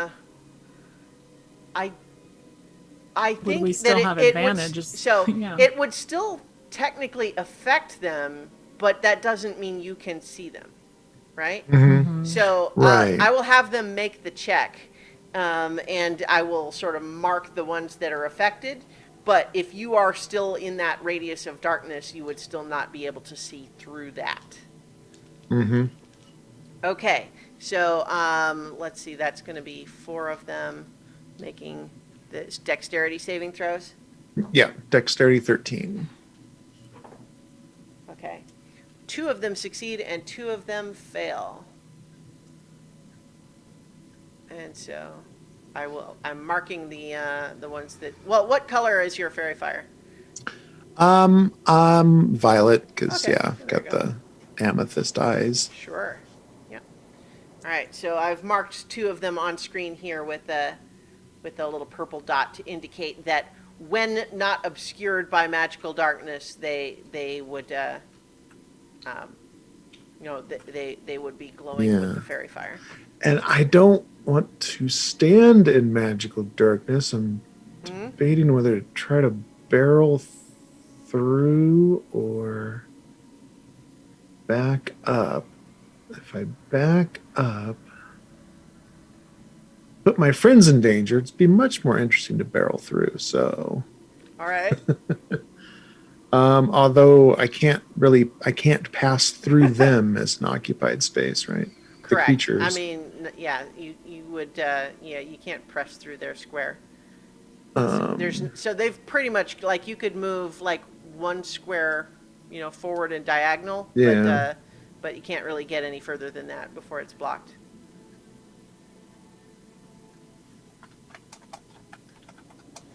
Why not? All right. Yeah. So what you find is that, like, you start to move further forward, and it's almost as though there's some sort of a strange, malleable force field that's cold that you touch, but you don't feel like you're really touching a physical object, but it's like something certainly obstructs you. All right. Trina, your turn. You, like Zinhorn, saw that the one in the room was defeated, but then, like, if you look out the doorway now, it's now pitch black, and your friends were out there just a second ago. You heard Sequential doing something, but you can't see anything. Right. So wait, where am I moving? I'm gonna come out here. Because if nothing else, I can at least stand in front of people. Yeah. So yeah, I don't see anything. You heard Sequential say, like, incoming, so I mean, I think you could reasonably conclude that there were more of something. I'm gonna enter a rage. Okay. Because I'll use a red dot to indicate that you're in rage. Thank you. And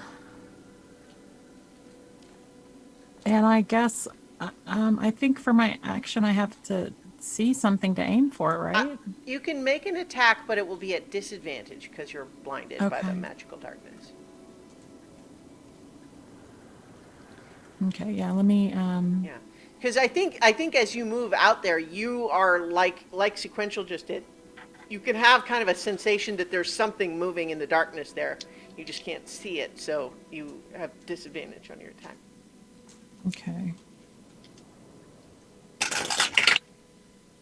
Disadvantage is with disadvantage, it's still a 19. Wow, there you I go. rolled a 12 and a 20. Then you're definitely going to hit. Cool. So that is 6 points of damage. Is that with your rage? Yeah, that's with my rage. Thank you. So that's a +1, I believe. Well, double check. Yeah, I am. So I was like guessing that it's +2, but I might be wrong. Did it just go up? Because it used to be +1. Well, no, I mean I might just be thinking Gain of advantage on strength checks next. no, yeah, it's a +2 melee damage. Cool. It's in your rage features and traits. So that's 8 damage. Nice. You don't completely destroy it, but you got a really solid hit, and you know that these things aren't too sturdy. Okay. And then I'm gonna strike with my short sword All right. with disadvantage because I'm in magical. Yes, and that's an 11 and a 15. Oh, yeah. So you're gonna hit again. Yeah. Yeah. Sweet. All right. It only had 1 hit point left, so you definitely take one out. You're Sweet. striking blind, but you strike true nonetheless. You find it hitting whatever this insubstantial substance is. And all of a sudden, Carolina, you find that you're actually like suddenly able to see again. As the sort of the darkness shifts, there's more darkness being generated by these these creatures when there's more than one. But when Trina killed the nearest one, all of a sudden, like the radius of influence jumped back. So with that, being no longer in the darkness myself, do I see any outlines of the fairy fire? No, what you see is a sphere of magical darkness. Okay. But at the same time, you know now, like, if it's these creatures generating that, then you know what should be at the center of it. Okay. There might be I don't know. So technically speaking, the way that this mechanic works, just so you are all aware, is that there is a 10-foot radius sphere around any one of these things, as long as there's another one within 5 feet of it. Okay. So that's how I'm not going to necessarily make a circle for every single one of them, but that's how the mechanic works. Okay. All right, so Trina, You succeed. Are you gonna move forward? Yeah, I am gonna move forward. Okay. And then kneel again. All right. But I'm enraged, so I'm also looking real scary and angry. Yeah. You hope that they can but see none of us you. can see you. Yeah. All right. So that was Trina's turn. Nedry, your turn. Yeah. I'm gonna step out into the hallway. Mm-hmm. Huh. Is that them? Is there more? Is that what happened? I wonder why.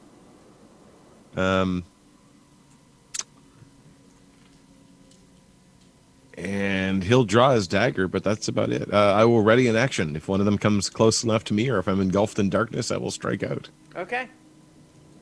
All right, Carolina. So, I know that probably 2 of my friends are in there. Mm-hmm. Um, And probably in So front I'm- of any enemy. right. So, I'm going to use my best guess and try to, I'm going to pull out this acid grenade that I have, kind of look at it Okay. and like, well, I hope this works, and activate it, and I'm going to throw it like, let's see if it'll let me click here. Why aren't you letting me click? So if you have the arrow tool selected, you should be able to Yeah, click and hold do. to make a ping. Right There you there. go. Okay. Yeah. And so that creates, what's the radius of it? It is a 10-foot radius sphere. Okay. Everything in that sphere must make a DC 13 dex. Okay. All right. I'm going to go ahead and allow that it'll get all 4, like these 3 and then one that's right here. All right. And they make dexterity saving throws? Yes. All right. 13. They're relatively good at dex, but we'll see how that goes. So from top to bottom, got a 15, a 12, a 5, and a 16. So, so this guy, so 2 of them failed, 2 of them succeeded. What's the damage?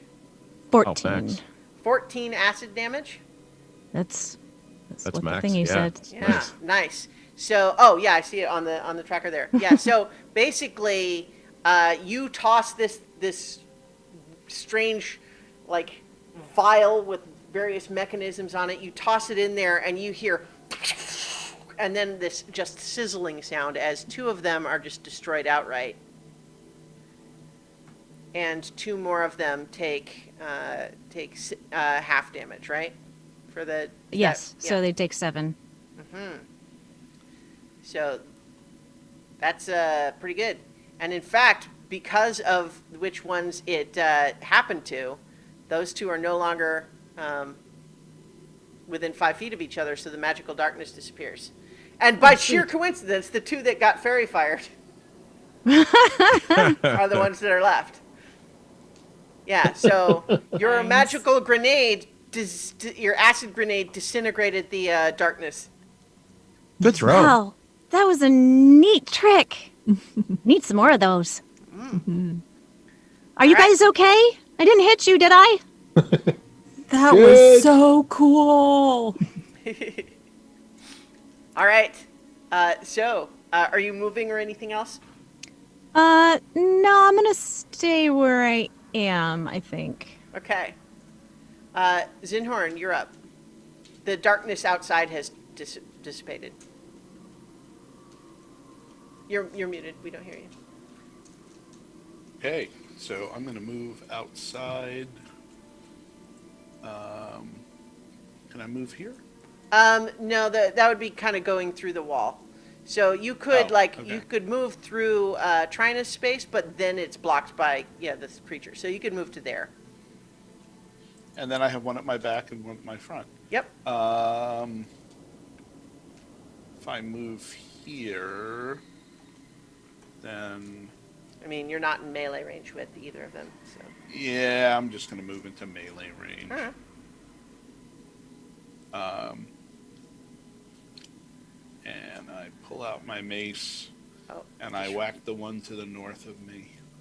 just realized I deleted the one that I had given the turn to. So let me put that back. It was between me and Zinhorn. Yeah. So okay. Yeah.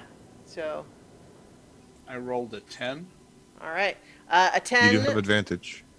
Yeah, because it's fairy fired, you do have advantage. Okay. Because it's second glowing roll with purple sparkles. is a 23. 23 does hit. Yeah. Better. And I run 5 points of damage. All right. You destroy that one because it was damage from the ice Boom. grenade. And I am going to, as my bonus action, do Spiritual Hammer. Okay. Is this also at advantage? Yes. I am going to. Look. No, Okay. I made a little spiritual hammer token Hey. for you. Hey! Oh. Yay! I got a 19 on the first roll. All right. Well, that'll hit. Let me roll again to see if I crit. Yeah. Nope. All right. You'll still and probably so, get there. 3 points of damage on the second. Okay. Well, it had 2 hit points, so Boom. yeah. All right. It's hammer time. So, all right. That's probably the end of your turn. Yeah. Yep. Okay. Well, as you are there, you see that. Let me expand the room a bit more now that there's not magical darkness obstructing it.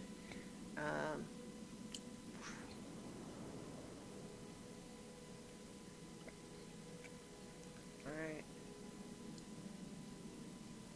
And so you do see that there are 2 more of these things coming your way. So let's see, 1, 2, 3, 5, 6. 1, 2, 3, 4, 6. Okay, so as they, one of them gets up in range for you. This actually should be bigger because it should be 10 feet around that one. So it charges up and attacks, and it gets a dirty 20 to hit, which probably does hit you, yeah? Yeah, 20 will hit. Yeah. And it does 6 slashing damage. And then as soon as the second one runs up and joins it, that one is not, it has to use its dash to get up to within melee range of you, but it's not able to attack. But the darkness returns when they're next to each other. All right, that's their turn. Sequential, you're up. You had the benefit this time of seeing just 2 of them. You saw Yeah. charging up, and then But I once again saw when they were them. close. Go ahead and fill the rank. Mm-hmm. And I'm gonna go ahead and do shocking grasp. Well, yeah, it's still a melee attack, so I still disadvantage. Oop.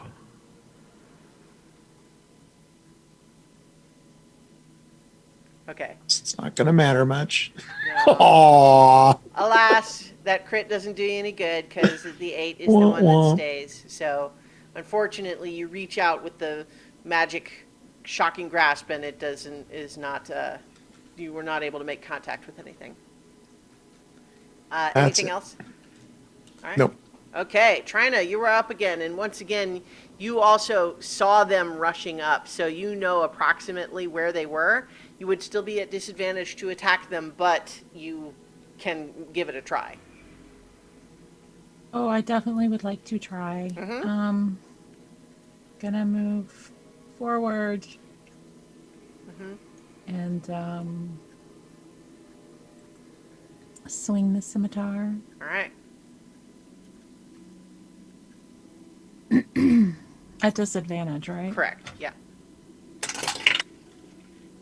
Oh, definitely miss. That's a 9 to hit. All right. And then the short sword. Oh, come on. That's a plus. Yeah, that's only a 10 to hit. Okay. Yeah, those both miss, unfortunately. Taking a knee. Okay, Nedry. Yeah.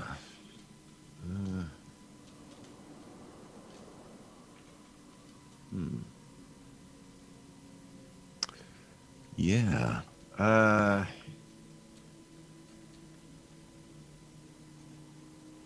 Well, I've got to see what they're like up close, I suppose. And charge into the darkness, trying to remember where Trina was going. Probably runs into Zinhorn and Trina just sort of Yeah. like hands out. Pardon me. Is that excuse you? Me. Excuse me. Who's Pardon this? And try to take a stab at Sure. at one of them. me. Yeah. And kind of knowing where Making it- Zinhorn is, kind of aim towards Zinhorn and then to Yeah. the left. All right. Make an attack roll with disadvantage. That is an 11. 11 doesn't hit, unfortunately. All right. But you've entered the fray. All right, Carolina, what about you? Well, I think that space is probably pretty crowded.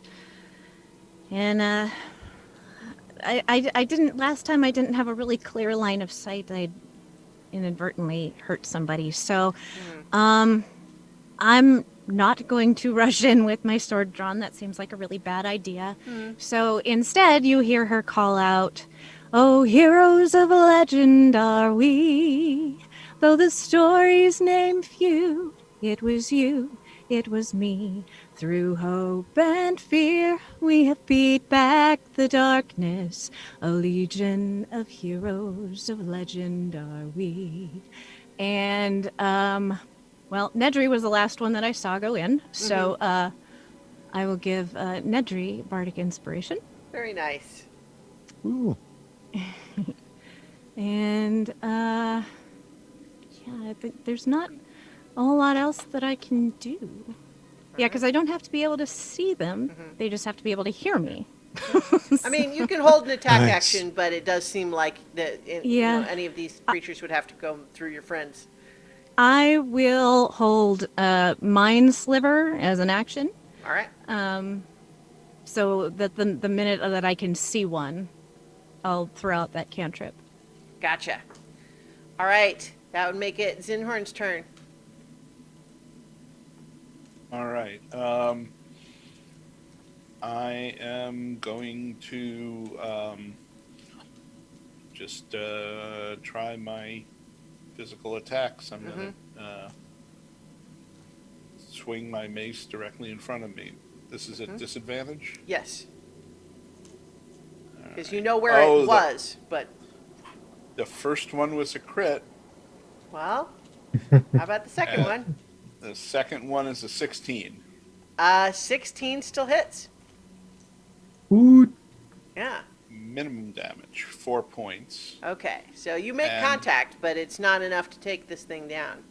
What about my spiritual hammer? Well, so I think the problem there that is a little bit interesting is you can move your spiritual hammer, but right now, Trina is like in its way, and I don't know if you can see that. Well, I knew where she was. Well, she rushed into the circle after the darkness came up. Oh, So how about this? Make a perception check, and we'll see if how effectively you're going to be able to move your spiritual hammer around her. 20. There you go. Sure. Makes Yeah, it a 24. you can have it just to where you want it. All right. Oh, so want here, it- I guess I'll need to give you command of it. Yeah, well, one more space down, Okay. or you can All right. give me. You should be able to move it now if you want. Okay, yay. Yeah. All right. So right there. And, yep. All right. and Have it attack with disadvantage. Okie doke. 21. That'll hit. Well, I mean, And then if that stays. 19. Oh, 19 still hits. Yeah. All right. And 7 points of damage. Nice. You destroy it, and when there's only one left, the darkness disappears. Boom. Yeah. Fairy fires, actually. I'm going to actually leave the square up because everything else around it is still glittering with the purple light as well. So as long as sequential would be holding concentration. So once that darkness drops, that would trigger my mind. Oh, sliver yeah, I guess cantrip. it would. Yeah, sure. So it makes an intelligence saving throw, is that right? Yes, 14. Okay. I don't think it makes it. That's an 11. Nope. Let's see, and the first time it makes a saving throw before the end of my next turn, it must roll a d4 and subtract the number rolled from the save. Okay. So that is 2 damage. All right. So It- not much, but Yeah. something. It looks annoyed. Hands on its hips. Taps his finger. All right. So that was Zinhorn's turn, and then your held action. So it is actually this creature's turn now, and I think it's going to attack Sequential, who is just right there. Slashes out with its talons for a 19. Hits. And it does 4 slashing damage. Slashy slash. And now it's your turn. You gonna stand for that? No, I'm gonna frostbitey mind bolt it. Okay. I frost it. Make Alright. it Constitution 13 saving throw. Oh, well, saving throw, and we're gonna subtract Carolina's bardic thing from it too, right? Yep. That's cocked. It's Okay. a d4. All right. It's a d4. This is Constitution saving throw. Okay. Well, it rolled a 6 plus 0, and then I rolled a 3 on the d4. So I think it. Ooh. 1 point of frostbite damage, but Wait, did we disadvantage on literally its count next down attack. 6, 5, 3, 2, 1? And then it takes 1 point of damage. Right? But disadvantage on its next. On its attack. next attack, if Yep. it Alright, ever well. gets to it. Yeah. Trina. You're up again. There's one left. I would it. like to swing, please. Yeah, do it. Oh shoot, where did I've got so many different screens open right now. Okay. I can do this. I'm gonna swing my semi and I'm almost back to my character sheet. I'm sorry. No problem. I was looking up something. It's Oh, no it's a longer crit. at disadvantage. Look at that. Ooh. It's not Critted. no longer at disadvantage because the darkness is gone. You got a critical hit. 27 to hit. This thing is annihilated. It's That's the so last exciting. one. That's the highest I've ever rolled at 2 hit, you guys. That's like so high. Yeah, it is utterly destroyed, and we are out of initiative. Yay! But Zinhorn's spiritual hammer is still kind of floating in the air, and the floor and walls around within the square are still glittering with purple magical light. You should see it the way that I see it. It looks amazing. Oh. I prefer Still have the the- dust. Heck magic. Oh, yeah. Oh. Yeah, you've got a few more minutes of that, I think, because you guys were being relatively quick. So Trina's still all jacked up, so she's just kind of running around looking for see if any Looking more for of these trouble. things All come right. out of the Yeah. darkness. All right. Jingle, jingle, jingle. So what you see is over the railing. You can see there's an open, like not enclosed area over here, but with some furniture there. There seems to be a room just the right tool. There's a doorway right there. There's a room down to your south, and then of course you are looking across the Great Hall. There does seem to be another one of those floating motes of light across the hall, like on the other side, like here. Over here. Okay. Yeah. All right. Who's So hurt? so right now, trying to where you are, like it would be like you went down the stairs, and you're on the first floor again, and you could Okay, go where's the back moat? up the stairs. It's on the moat's second back up the floor stairs? over here. Yeah. All right. So I'm I'm coming only over here to look down at the moat. 4. All right. So, All right. you just head over Try there man, while you everyone hurt? else is like, "Who's hurt?" And Trina's over there poking I'm stuff. all jacked up. I'm enraged Yeah. still. I'm No, just no, looking hey. for the next thing to hit. Yeah, you got it. Oh shoot! I didn't call up my girls to defend people like I was supposed to, but it didn't Yeah, last long. sorry, I Those were forgot to. lightweights. Yeah. Okay. So as you are, as you activate this moat, you see that this shadowy entity it storms into the hall from the west wing, and it takes a couple of attacks from a couple of directions, and it lashes out, killing those until there's nothing immediately left, and then there is sort of just it receives an attack from the other side of the hall, and it sends this attack, like this shard of like shadowy material across the hall, severs the chandelier chain on its way, and you see this spectral recreation of the chandelier crashing down to match where it now really lays on the floor, and takes out that last attacker. So it has killed a few of people who are trying to fight it up here, and you see for a moment there's nothing else happening to it, and it's just kind of hesitating. It's kind of seething. It looks agitated, but it's not moving anything at the moment. And then a firebolt shoots over to it from the east wing, and it immediately roars over in that direction to pursue again. And that's, Is it possible to kind of intercept the image as it passes by to get a closer look? so it doesn't seem to have any physical substance. You're not able to touch it. It goes No, right but- through you if you try. Just getting a closer look at the thing. Right. Sure. Go make a perception check. Yeah. 4. Yeah, it's very difficult to get a bead on because part of its nature is this kind of darkness and shadow, but it also seems to be, its exterior is kind of constantly shifting and writhing around. It's hard to see much of it. So what you see is you can now, from this direction, you can see a bit more into the hallway here to the east. You can see a bit more that there is a room to your north up here.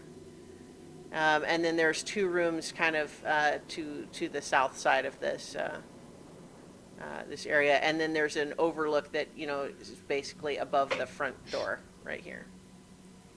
Now that we actually investigated that room, we all kind of fought our way out of it and through it. And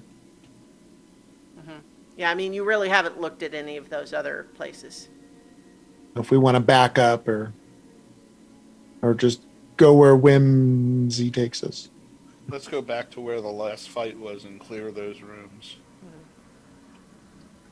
There might be something significant about these particular rooms if these things are here, but I'm kind of wondering.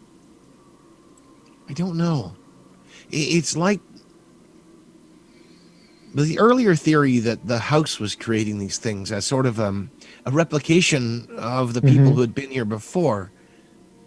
They might be seeing us like that thing, kind of like the way that those burglars were.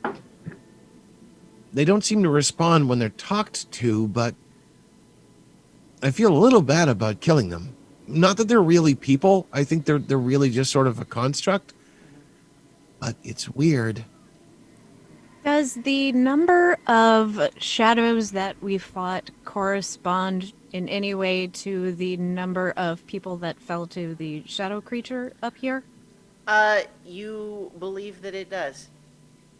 I mean, it's hard to know for sure, but based on a rough sort of like estimate of like, I think I saw this many, you think so. I still feel like they're echoes. I mean, there was, as far as I could tell, it seemed like there was the same number of shadows fighting us as there were originally in this house when that thing attacked. Like, I wouldn't they're not ghosts, but they're like memories gone wrong. Or recreations, puppeted by the house itself, or a spirit of the house, or maybe someone who's still alive, or unalive, depending on how the grammar works. I can't help but be a little nervous that what if that thing that killed all of these people is still here? Maybe that's what's causing all of this. It's a Somehow- possibility. I don't know, because it's been everywhere, but we haven't encountered anything like it. Instead, we've sort of encountered the results of it more than it itself. Well, remember when I said that in stories, you know, the goal, the thing that people are looking for, it's always in the top of the tower. I still kind of feel like that's true. On that note, because I didn't point it out earlier, right here is a set of stairs that goes up to the third floor.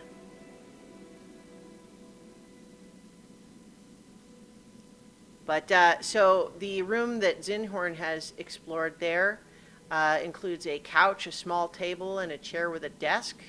It looks like it might have been some sort of like a study, or perhaps like an office hours, meeting room sort of area. In any case, though, what you find in there, there does seem to be on the floor under the desk what looks like a hastily written note. And so because some of these I have gone ahead and made little handouts for, I'll offer, if you guys, would you have, want to make them, this one. Do you want to read them yourselves or have me read them, I guess is the question. Why Yeah. don't you go ahead and read them? Okay.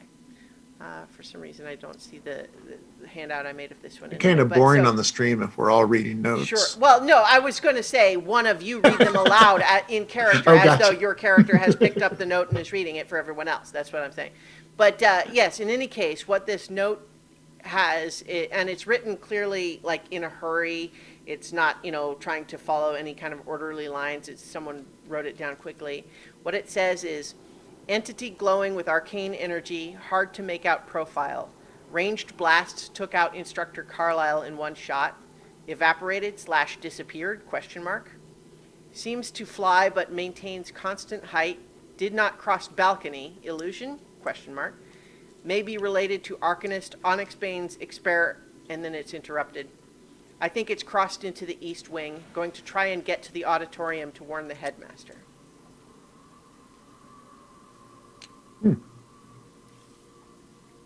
Okay. I admire their scholarship.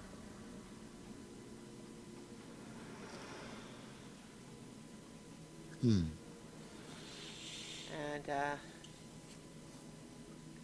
I'm putting Probably making not an that available illusion, to all. though. So you should all have a note in your journals now that is note in second floor private classroom is what that was. Yeah. Yep.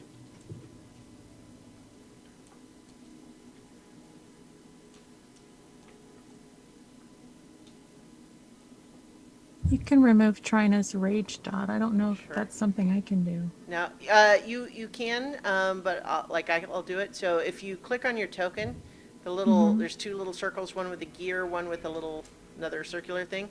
If you click on that, you can add the tokens and the dots on Oh, and off. nice.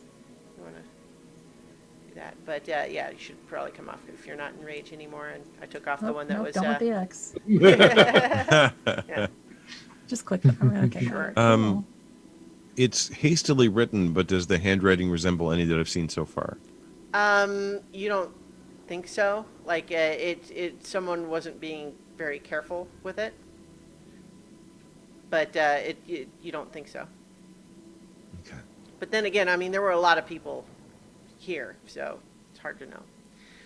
So as Zinhorn is moving towards that room to the south, why is it do that? There we go. Okay, so what you see there seems to be kind of a lounge, and there's a spiral staircase that goes up. There doesn't seem to be much remaining in this lower part of it. Okay. Just nose around for a little bit to see if there's anything in there. I mean, this just And yeah, you don't find anything else other than the stairs going up. all right, and then we'll move on to Okay. here. And the other one here seems to be very similar, kind of a lounge with a lot of like overturned furniture and a staircase going up.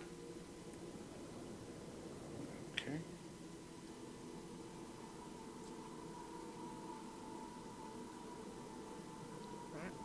And so up to the north, you find what looks like some sort of a game room. There's a ruined billiards table and a dartboard. And there's a chalkboard next to the dartboard that says, Goldie reigns supreme as champion. Many may challenge, all will perish. All right. Perish, dang. Well, if we refurb this room as a game room, we'll make it Goldie's dartboard. Although there will be no perishing. Anything of note in here? Anything cute? No, you kind of look around, you don't see much. I think your detect magic would have faded by this point, Nedry.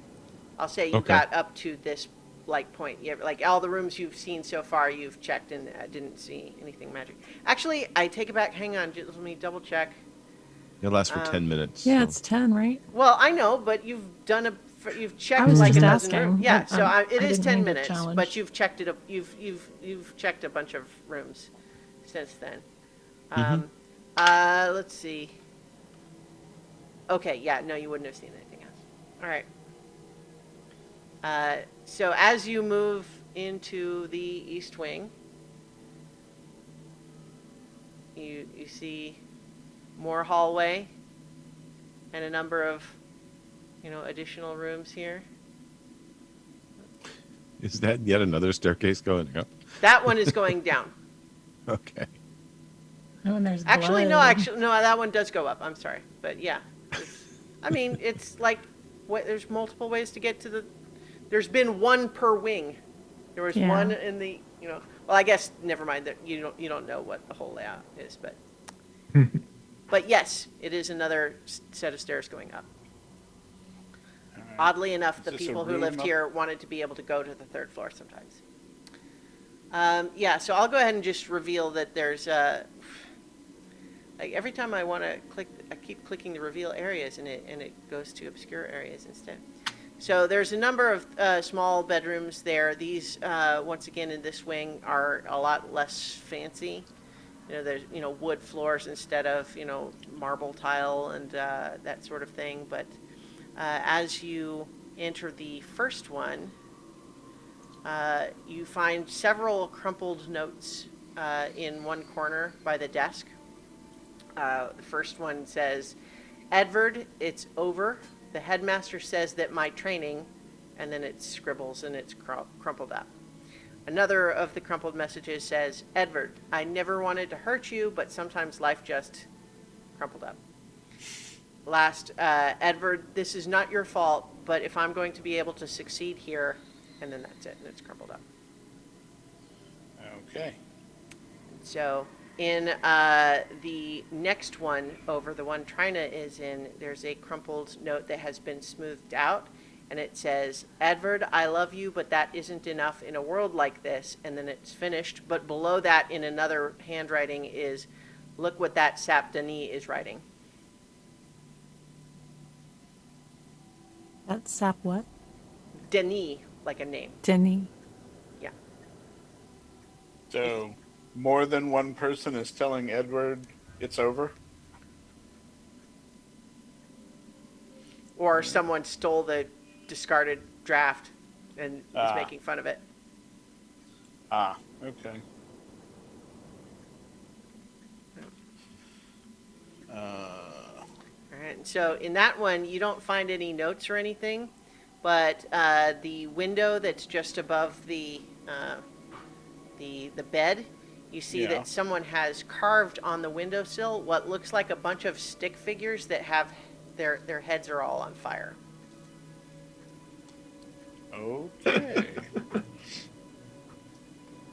That's not creepy at all. The rest of this place seems so nice. I know.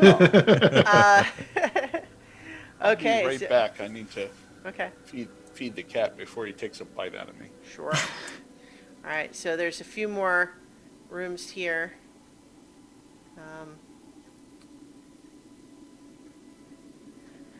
Okay. Yeah, I want to check out that room to the south. Okay. Yeah. from there. So. All right. So you do that one first here.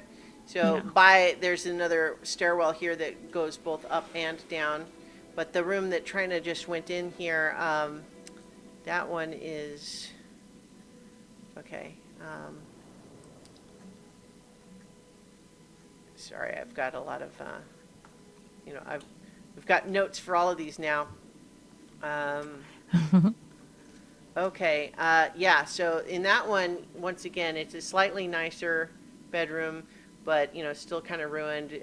But you do find another partially written letter in there that's a little bit more lengthy. And so I feel like I should wait for Paul to get back. No, I'll just read it. It'll be in the journal. So this one, the letter says, Father, I'm beginning to have doubts. I'm still receiving high marks as an apprentice, and they've begun to talk to me about joining the next class. So this is not coming from feelings of weakness or failure. Everyone here says the right things. Glory to the Emperor, praise Solomonia, for the good of all, etc., etc. But I can't shake a feeling that something is wrong. It feels forced, like they're trying to convince themselves that it's true. There's an intensity between the headmaster and the arcanist that ruffles my feathers, and they say that Lord Chanticleer isn't officially involved, but I know that he attends lots of secret faculty meetings. Even as I write this, I fear you'll think I'm imagining things, but... And then that's all it says. That one's not signed. It's not finished. Correct. Yeah, here, let me share that one with everybody. This is partial letter in apprentice bedchambers.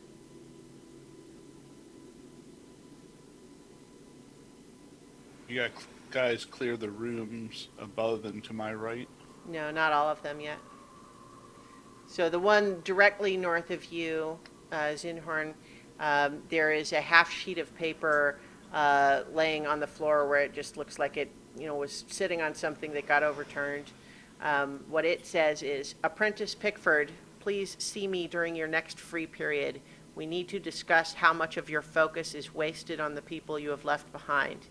If you would rather be with them, then perhaps you do not have a future here. Headmaster Proxim. Okay, I'll take that. I don't actually have all of these as handouts, okay. but I can make them if anyone feels like they feel like they want one. For some of them, I've made it for some of them. I think we're okay. Yeah. So the one that you are in now, Zinhorn, is there's a note on a scrap of parchment in the corner that says, "You cannot hear anything through the wall.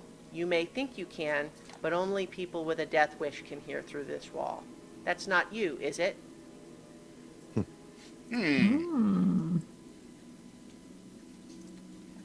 Okay. So, Trina, in the one that you just went into, you don't find much in the room, but oddly in this one, lightly etched on the ceiling are markings that seem to look like a floor plan for the placement of bedroom furniture, but in a room that doesn't match the shape of the room you're in. And at the center of the marking labeled bed, there's a small hole in the ceiling with an approximately fist-sized hole, and there are bloodstains around the edges of it. Trippy. I'm going to point that out to Carolina. Oh, What the? somebody got curious about something they shouldn't have gotten curious about. Either that or somebody died in the room upstairs and the made a mess. That's going to take a long time to get cleaned up. The small room directly to the south of Zinhorn is just a closet. It's just got an empty crate in it. There's a few more, the hallway continues here. So If I use if I use Carolina as our waypoint, straight to the left, those stairs go up a floor or down a floor? the stairs of With the blood at the top? Yeah, here. those. Let me just really quick Yeah. double check. like Those they'd go those go up. up. Yeah, Those go up. And then these Yeah, ones and then, south of Nedry. those go both up and down. Up Up and and down. down. Okay, cool. Sorry, I just wanted to. No, that's cool. Yeah. So, I'll go ahead and just reveal the whole hallway here. So, a few more stairs, rooms. If you go ahead and you check that one south of you, Zinhorn. There's let's see, that's you don't find much of interest in there, except that inside one of the dresser drawers, carved in the bottom of it, is just a statement that says, "This will be worth it." Okay. I hope it was worth it. The room to the north there looks like it was a dining room of sorts, with a bunch of tables and chairs laid out there. You looking around, you find that someone has carved on underneath of one of the tables, "Cook's meatloaf is people!" Exclamation point.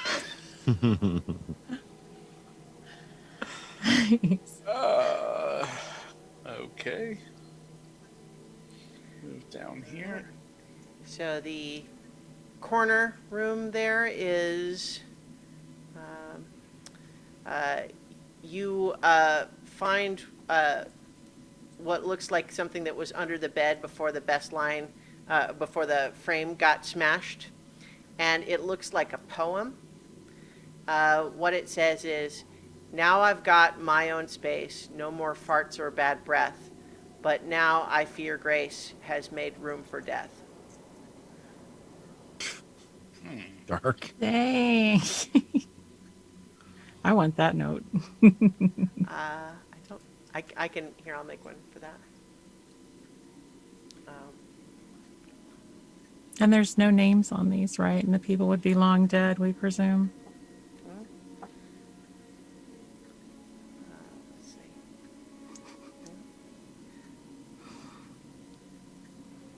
Okay. So, poem in second floor bedroom. I actually, I messed up the meter when I was reading it. I wrote it to have a flow, and then I didn't say it like that. So, Thank you. in any case, so yeah, as you check those next couple of rooms there, let's see. That is so dark. There is, in the room that Zinhorn is just peeking in there, you don't see any papers or anything in that one, but you can see a pile of ash in the fireplace that looks like it has a bunch of burnt, partially melted metal buttons in it, like someone burned a like a jacket with metal buttons or something like that. Huh. I'm going to take a closer look at the metal buttons Okay. just to see if there's Alright. if there we can Sure. make out like what's on them. Yeah, Like blood, I would make a imagine. history check. I'll assist. Boop. Does that give me what does that Advantage. give me? Advantage. Mm-hmm. Okay. An 8 and a 3. Okay, yeah. I mean, you don't recognize them, but it does have some sort of an insignia. It's like partially deformed. Okay. I mean, someone else might know, but you don't recognize it. Yeah. All right. Not pressing right this moment. Put them in a pocket. Or I could throw them in my face. You could throw them in your face. Yep. The room just to the north of that is just a little storage room that doesn't have anything of interest. And then this room to the north seems to have been a much larger room with a number of bunk beds in it, mostly smashed. But then you also do see another one of those motes of light hovering in the air. Ooh. Ooh. Wanna see. All right. Tiny. All right. Moat theater. Closest Cutscene. thing to Netflix we have, guys. Yeah. So as you see once Cutscene, again cutscene. this generated like spectral image of what this room looked like before, when it was fully furnished and the bunk beds weren't smashed and everything, and what you see is first that an adult man, human, comes in from the hallway, leaving the door open, and then stands in the center of the room facing the door. But there's 4 scared looking, like probably like 19-year-olds that are kind of hiding in each of the corners, each of them holding a readied spell. And what the man looks around at them and says quietly, "This is what we've trained you for. Time to show me you weren't wasting our time." Then loud, he calls through the open door, "Monster, you wish destruction on the Reclaimers? Then bring your worst." And then, sure enough, this creature you've seen storms into the room. He prepares a spell, but it seems to just be absorbed into the writhing mass of shadows as it floods into the room. All of the students release their attacks, and the creature is briefly knocked off balance, and it sort of careens into one corner. But then it kills everyone in the room. And after the room is quiet, the creature scans around again, seems to sag, and then hesitate. And then it seems to, pull itself back up again and then go out of the room again. When He it hurt. kills them, Mm-hmm. is it looking like it, just slashes at them, stabs them, throws something at them? It does, but what you see in the this spectral recreation is that this image of them just seems to disappear. Like, you don't see them sagging down, bleeding, or anything like that. It's like they're just gone. But you don't know if that's a reflection of this illusion you're seeing or if it represents what happened then.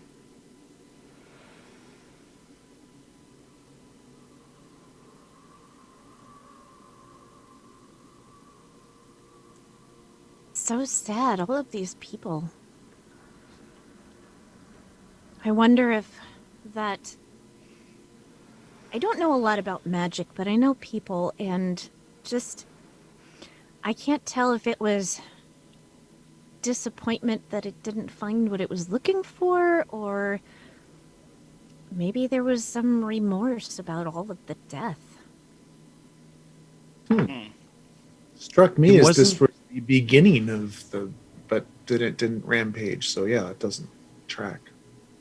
Yeah, I thought that it was sagging because it took a bunch of damage from being attacked. But maybe it is an emotional response to everything that it's doing. It did seem to be sort of knocked off balance at least more than at any point you'd seen previously. All right. Strange for a summoned thing to feel that. Well, if it is a summoned thing, maybe it's a spell around a person. So I've kind of been thinking. Like I said, I don't know a lot about the stuff that's going on, but I know people. And I know that when someone is in a desperate situation or when there's grief involved, they can go to pretty extreme measures. And part of me wonders, so we were told this attack happened around the time that Alistair and Isolde disappeared. What if Alistair disappeared first and they had some kind of lead on the enemy being here, and maybe Isolde jumped to a conclusion that these people were responsible? That they had something and they caused him to vanish. That was sort of my thinking too. Although I had assumed that Isolde had summoned a creature because that thing doesn't look like anything I can imagine. But this place, I'm wondering, in a way, if that was the projection that she had from this place into the normal world. So she just looked like that to them, just like we looked weird to those burglars. That might have been a spell of this place, or a cause of the demiplane, or maybe even an echo of what she did, whatever spell she was using. But she could physically interact with those people. It's like those people that were here, rummaging through that other bedroom, they just went right through us. There was no physical interaction. Could have cast a spell at them, and we didn't. Spells might have an effect where the physical stuff might not. I don't know a lot about the mechanics of all this stuff, but I know that when that person was in this room, that was an emotional reaction. That was someone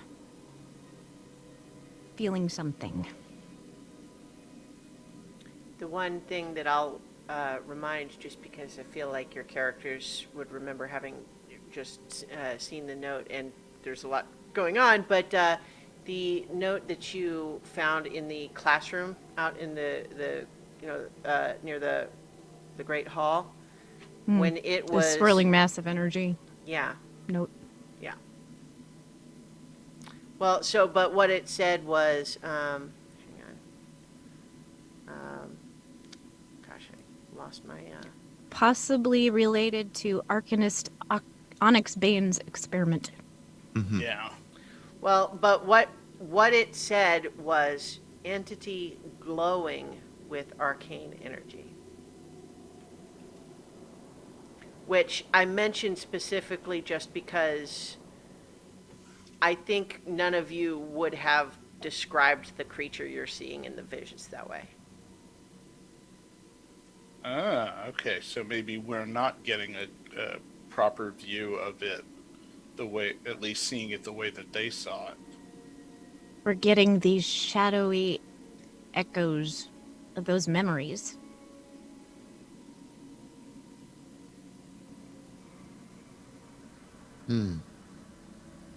Well, more to explore. All of it touched with darkness. Super Howard. fun. Really cheery stuff. I can't wait to do more. Yay. So many mysteries to discover here. I can't wait. This place is going to be a gold mine of experimentation. All right. Let's all go back to the stairs. It's time to go up. All right. Which one? That's every room on this level, I think. I think we did Quick meta question, just because we're at 10 p.m. Do you guys want to keep going, or I mean, because I'm good to keep going for a Yeah, little I'm longer. good. All right. Yeah, I can go. Yeah, we're I'm good. good. We can start level 3, third Alright. level, third Sure. floor.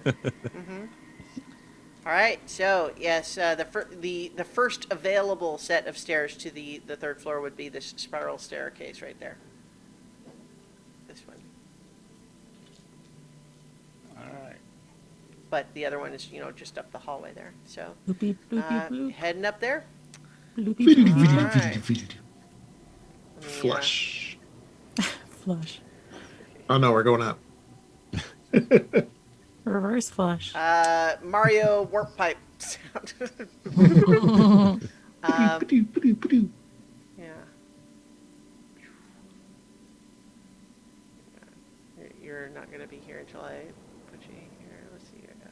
Oops. Which one am I? So, there we go. Okay.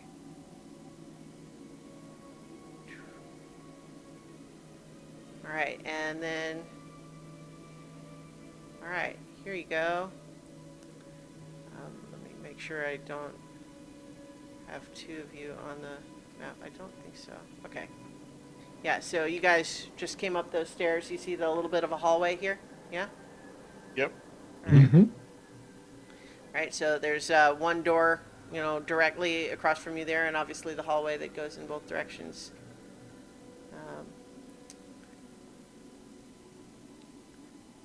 Okay. And then,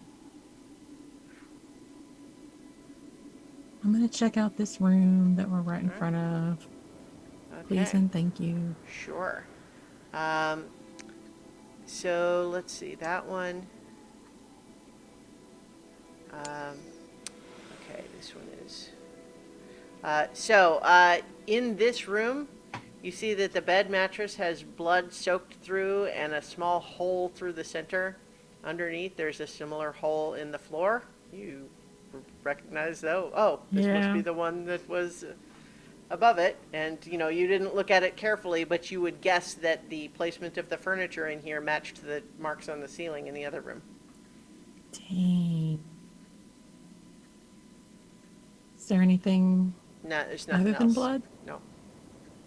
That marks on the ceiling was a floor plan, but it didn't look like any floor plan here. It looks didn't like this match the one. room downstairs. It matched this one. Oh, So that they knew where to punch or whatever they did. Yeah, so the hole that you see in the floor in this room was within the marking that said bed in the room on the ceiling in the room below. weird.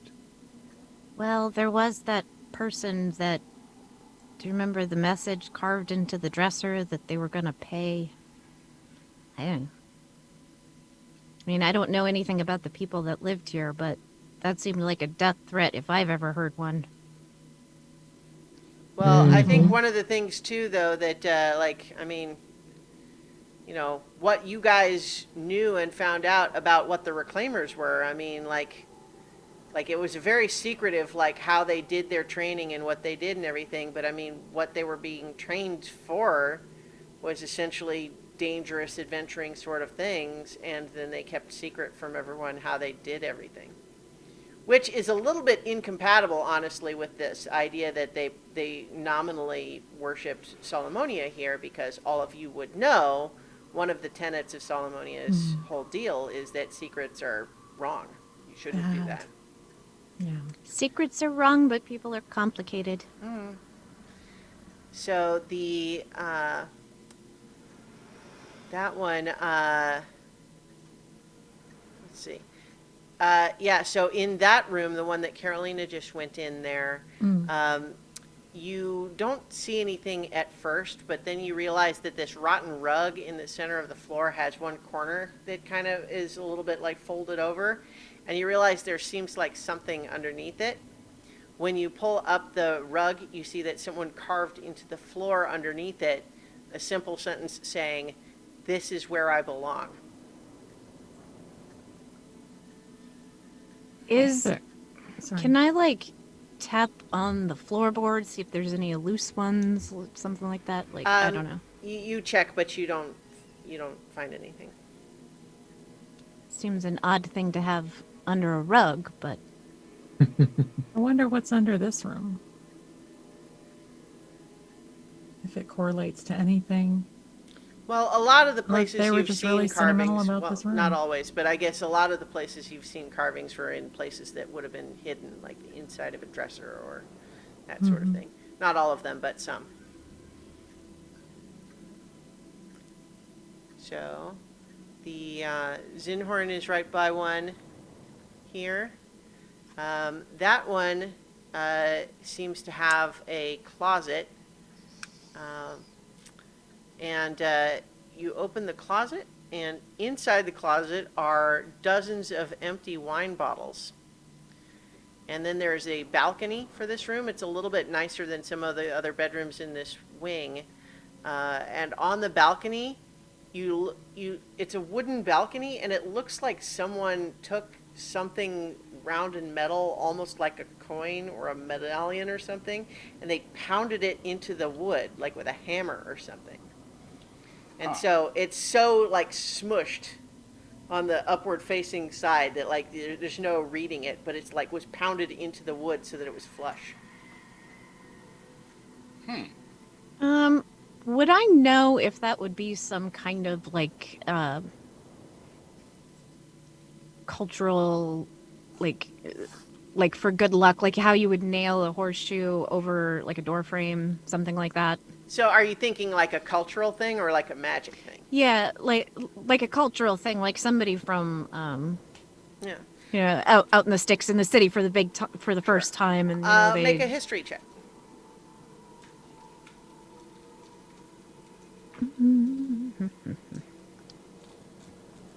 17. It's not like there's enough similarity to some things that like it makes sense that you would sort of think on it a little bit, but like this doesn't seem, the way it was done seems really kind of sloppy and haphazard. It's not like someone like constructed a railing with a little spot that you could put a thing. It looks like someone took something, put it on top of an existing railing, and used a hammer to just pound it in. Wonder if it was like for protection, like garlic from vampires kind of a thing. Yeah, It's on the balcony, something along like, that line. To Like, prevent something from entering that yeah, shouldn't. protection from evil in I a mean, very it does look like there colloquial was type of way. there was something on it, but just like the pounding on the metal has deformed whatever would have been on the Sure. top side. Anyway. Seems kind of crude for people who are supposed to be studying all kinds of very effective magic, though. This may be a very effective form of magic. But when someone is from, I don't know, like the out in the they're the smaller villages and things, they have some odd superstitions. It could be something like that. And just because we don't understand it doesn't mean there's not power there. Is your detect magic still up? I forget, or is that down? No, No. it faded. I mean, I you can could do only it hold again, that for a but- few minutes. Yeah. I could restart it. This floor might be more important. I would, it's my curiosity, just wondering if you see any magic attributed to it, but, it doesn't mean that it's going to be helpful in any way. I'm just curious. Well, there were a lot of little things downstairs, so if people don't mind, I'll take the time. I'm happy to. Yeah, we're not in a rush. It's it Okay. provides a lot of information for us, so I'm happy to. Well, I mean, we do only have so much food, so we can only stay here so long, but I don't think a few minutes is really going to make that much of a difference. Okay. And he'll actually go out on the balcony and kind of sit down and start working on the spell. All right. While he's doing that, I'm gonna look at the wine bottles and Okay. see A lot if of there's anything to see. they are all empty without exception, but like put in a closet for reasons that I will leave to you to draw conclusions. But they do seem to be the same, a lot of the same labels as the ones down in the cellar. Okay.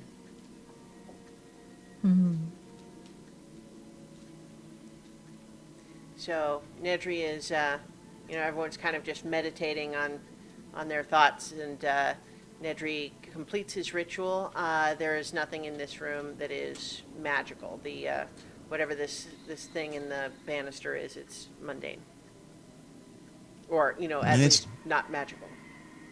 it's not emitting any magic now, which means it could have been diminished, but I don't know. It might have it might have been more, well, as you said, emotional than magical. Yeah. Yeah, A sometimes statement? people just have habits and like tossing salt over your shoulder. It's a very old superstition. You never know. I don't know this particular one, but I don't know. There's something about this place which, well, it it feels intense. All these little things that people have scratched into the walls and the floors. That's frustration. That's. I mean, I felt some of that when I couldn't get a spell to work, or when I just didn't understand the lesson. If what they were doing here was more intense than that, then maybe they were all kind of going a little crazy. It seems like there was something going on, some dark malevolence of. I mean, the blood is one giveaway, but just like you said, all the things that have been scratched in and the notes that we found, there's just so much weight here. Do you see anything else that's of magic in this room? Not right around us. You kind of go No. back and check the rooms that you've already Yeah. checked so far here, and you don't see anything else. Okay. All right, Well, I continue. guess we'll move on then. Yeah. So which one first? The left-hand one. Yeah. All right. Yeah. I'm having trouble seeing where the doors are, but that's Oh, that's probably all right. just me. I'm trying to make a little hatch marks like that. But so in any case, that's one's another bedroom there. But one of the things you notice immediately upon entering this one is that the window is smashed. It looks like it was smashed outward, and this wouldn't have been visible from outside because the shutters are still like they've been closed over the broken window. But it's not just like someone threw a baseball through it. The whole window is shattered outward. Gonna holler out to Sequential and ask if he can step in. Yeah. And in fact, actually, this one is a bit fainter. But as you're kind of looking around, you realize it was just like it was not where you were. Your eyes were initially drawn to the window, but there is actually another moat in here. Oh. Hey, y'all, a moat. Anybody else want to come in? Yeah. Moat theater. Movie time. All right. Oh, it's like divination magic. Is it? So in this seen it. case, what you see is a couple of young people, young adults, hiding kind of in the room. The door is closed, and they're whispering to each other first, just about I think it's on this floor now. It came up the stairs. What's it doing here? And then the other one says, I mean, you can't really be surprised. You know what the faculty have been up to lately. Everyone can feel that this place has changed. I don't know why we didn't think something like this was going to happen sooner. And then all of a sudden the door slams open. The creature emerges and picks one of them up and throws him out the window. And then moves on. And in fact, actually, it's horrible. as you sort of look, open the shutters and look out the broken window, you actually see that there's you can see outside, and although it's not shown on this map, this small outbuilding there actually has a hole in the roof. Oh boy. It's 2 floors down because you're on the 3rd floor.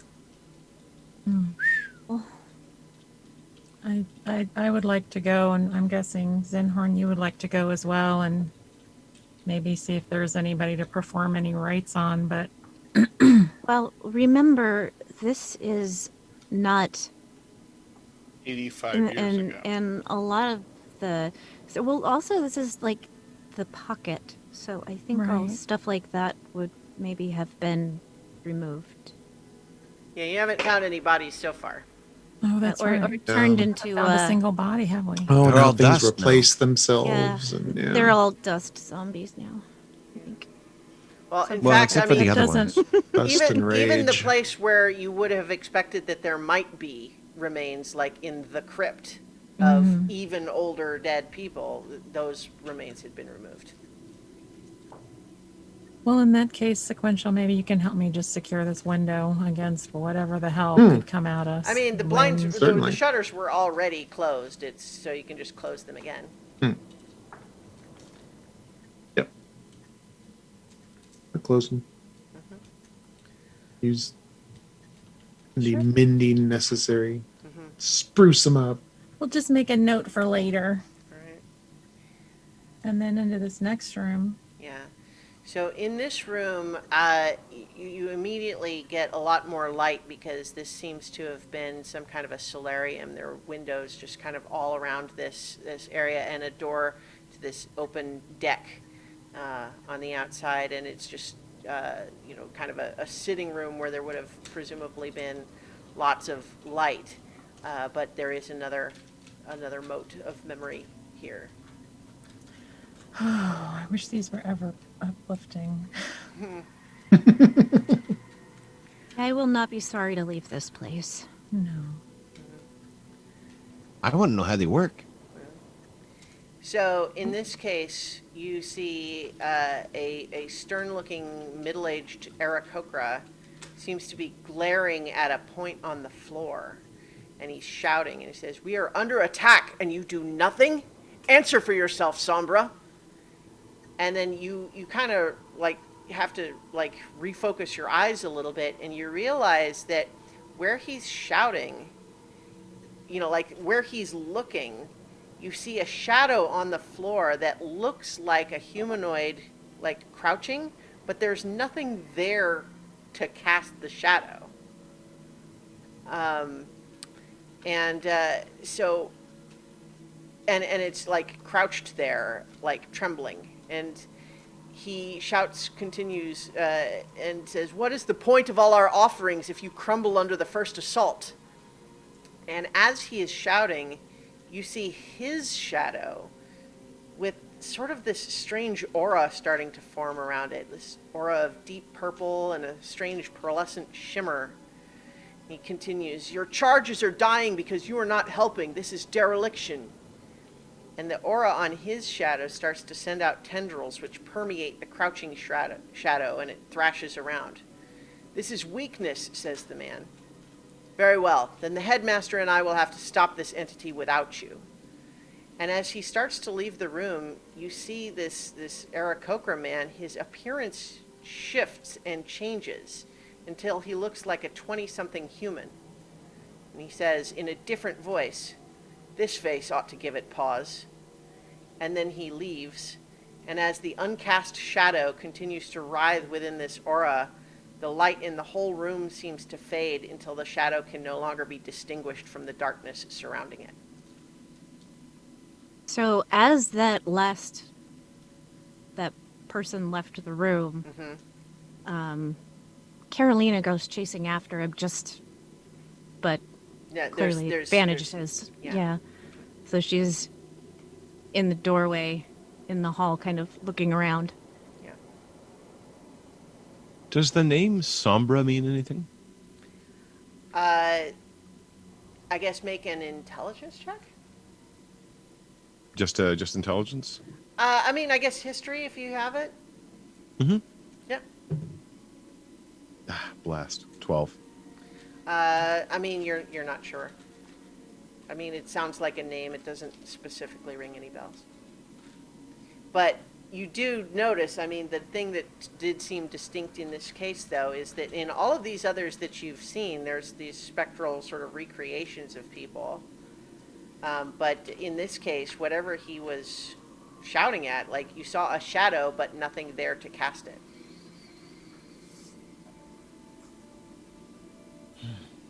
Maybe if that person survived. Make a, does anyone have religion? Yeah. Go ahead and roll that, and Zinhorn again can. Zinhorn, just as a general thing, even though you don't have proficiency, I'll let you always roll religion checks regardless, just because I feel like you would have picked up some, even if it wasn't what you're focusing on. 13. Okay. 18.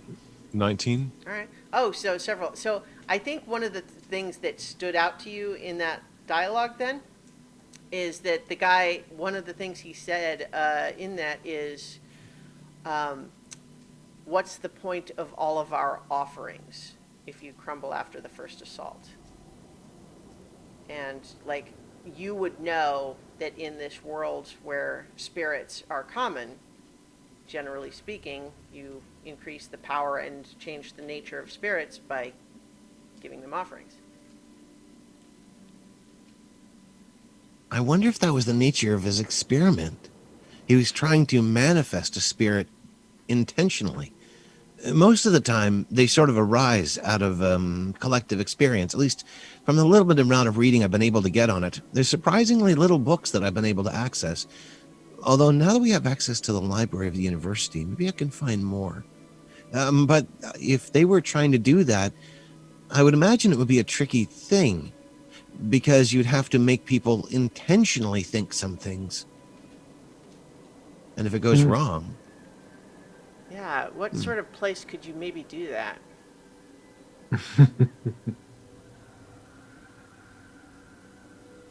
Probably in the fourth floor tower. Just saying. Or, say, a school? At school, Right. yeah. That's horrific. Well, maybe, like, if what you're saying, if that's how it functions, if they were working on creating something like that, but something like what happened here happened, that might screw the whole thing up and change the experiment entirely from what it was intended to be. We may actually be looking at the residual spirit as we proposed a long time ago, but I think we were thinking it either naturally arose or somehow found this place, but maybe it was sort of manifested, and now having no one left to serve, it's sort of trying to carry out the original mission, which would have been to protect this place, to make sure it doesn't change, everything moving back, that sort of thing, and trying to protect them by having them sort of come back to the best of its ability, but it's not powerful enough for that. But if we own the place, it should answer to whoever has the deed, right? Well, we might have to confront it to actually convince it of that, if it's basically having to work off of both belief and manifestation of belief. That's probably going to be an awkward conversation.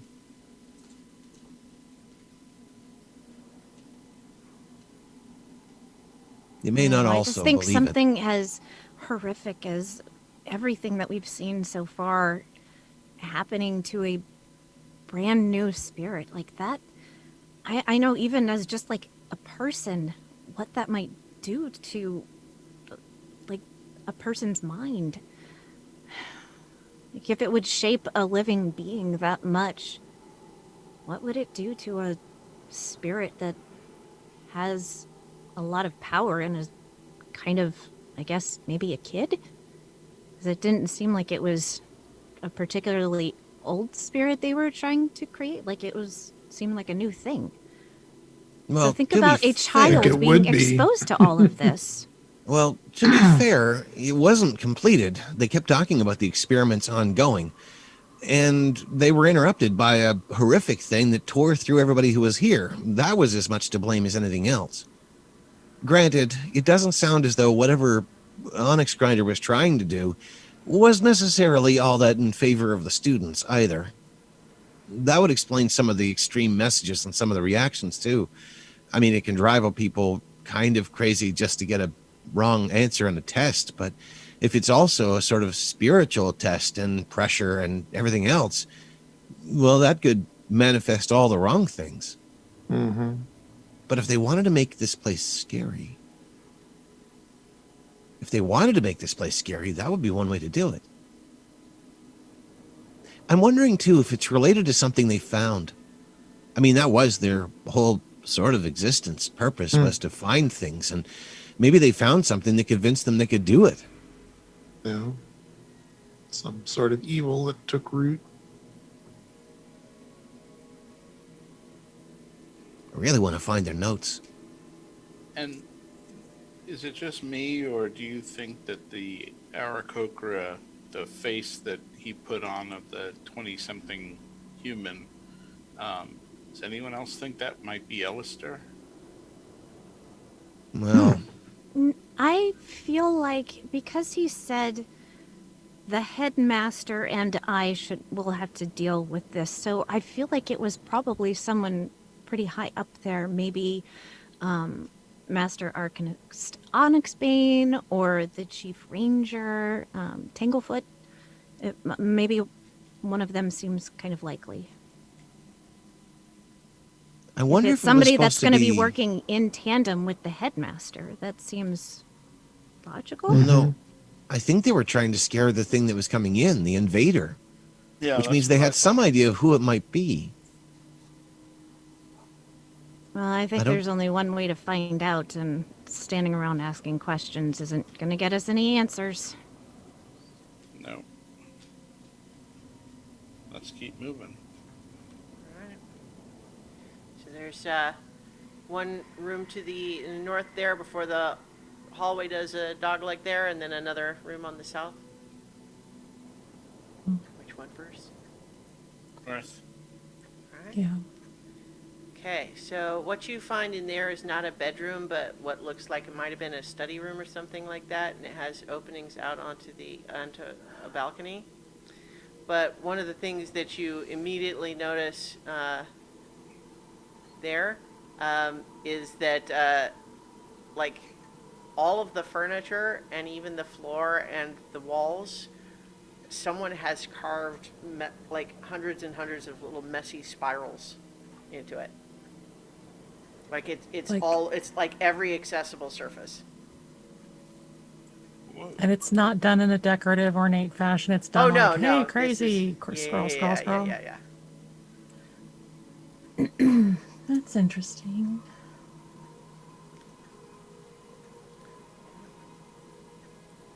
There doesn't seem to be anything else of note in there. All What right. about the balcony? You know what? I take it back. This is actually not the balcony. That's the hallway. The southern part is the balcony. So let's check out that balcony. Yeah. I mean, the balcony itself doesn't have anything of note on it, but there is this is, the There other, the is a top end of those room. stairs that you had seen from below. And then, so one more bedroom here. In that room, a book that looks like it used to be a journal sits near the fireplace. But when you pick it up, all of the pages except the last one have been torn out. And on that page is kind of a litany in sort of an unsteady hand that says, I saw the ranger again last night, but it wasn't the ranger and it wasn't the first time. It was him, I'm sure, but no one else would say that I'm still in my right mind. Maybe I'm not. He changed himself to a different face like the last time, but he was carrying something I couldn't see, but it shone so bright the magic of the thing was blinding. But there was something else following him like a shadow. He shot a crossbow at me for looking at him, and he missed with the bolt, but hit me with understanding. He has reclaimed the end of all of us. Dawn cries for the world. To seal away evil means holding on to it forever. And, That should be like lyrics to a song. That's wicked. Next album. so I have that one as a handout that I'll Cool. share with you here. This is last page in journal on third floor bedroom. That you'll have. All right. So yeah, that's Well, if an you weren't unsteady creeped hand. out before, Well, and I think actually on that note, that's probably a good place to finish. As you finish the third floor east wing, there's no higher level on this side of the mansion. But as you proceed to go back into the central structure on the third floor, we'll have to see what you find there next time. So, because we have a number of people in the chat, We've got people already suggesting some, but if people have questions for the characters, so that the characters can answer in character, that'd be great. And go ahead and put those in the chat. But we have some already. One is a question for everyone. If you got invited to join this academy when it was open, would you accept, assuming you were of age at the time? No. Oh, hell yes. Sounds Nope. fascinating. Learn magic and then come back here to our world and be the only one? What could be bad? Trina's not sure. She's What could possibly go wrong? Trina's not sure. She's still not sure what exactly is going on here, but it sure seems like a bad place. She's just kind of like, I don't think so. It would take a lot of convincing, I think, more than just a simple invitation. Yeah, there'd have to be a big motivation. I think Nedry. Oh, hell yeah. I still Yeah, it's want to kinda like- investigate this place. Kind of like joining with Yo Bear. That's a no-brainer. It's like knowledge, resources. yeah, sounds great. Certainly no downsides. Blood, blood, blood. We also Mistakes will be have made. from Peyton Poke, question for Zinhorn. How is he holding up seeing this tragedy involving multiple young people? And, well, I guess there's another question, but that's separate. You can do that one first. Up until this point, they've all been adults. I mean, 19-year-olds are adults. But the last room that we saw was younger people. And that's really going to affect him. Yeah. Just to see how they were treated. Just to clarify, And- you haven't seen anyone who would have been younger than, say, 16, but still, I'm not saying that's not young. I'm just saying. Yeah. Right. It's not like seeing little kids have to put up with this place, but it's a pattern of abuse that he would not stand for. And yeah. We'll see what the rest of it holds, but you know, at some point he may just think, well, fire cleanses everything. And so we have another question for Carolina. What kind of song would spark from this place? I've actually been thinking about that. And this song for me would be a song of mourning, a song of memory, and a cautionary tale. We don't have all the answers yet, but I think there is a lesson to be learned from all of this horrible tragedy. Hopefully, a lot of lessons.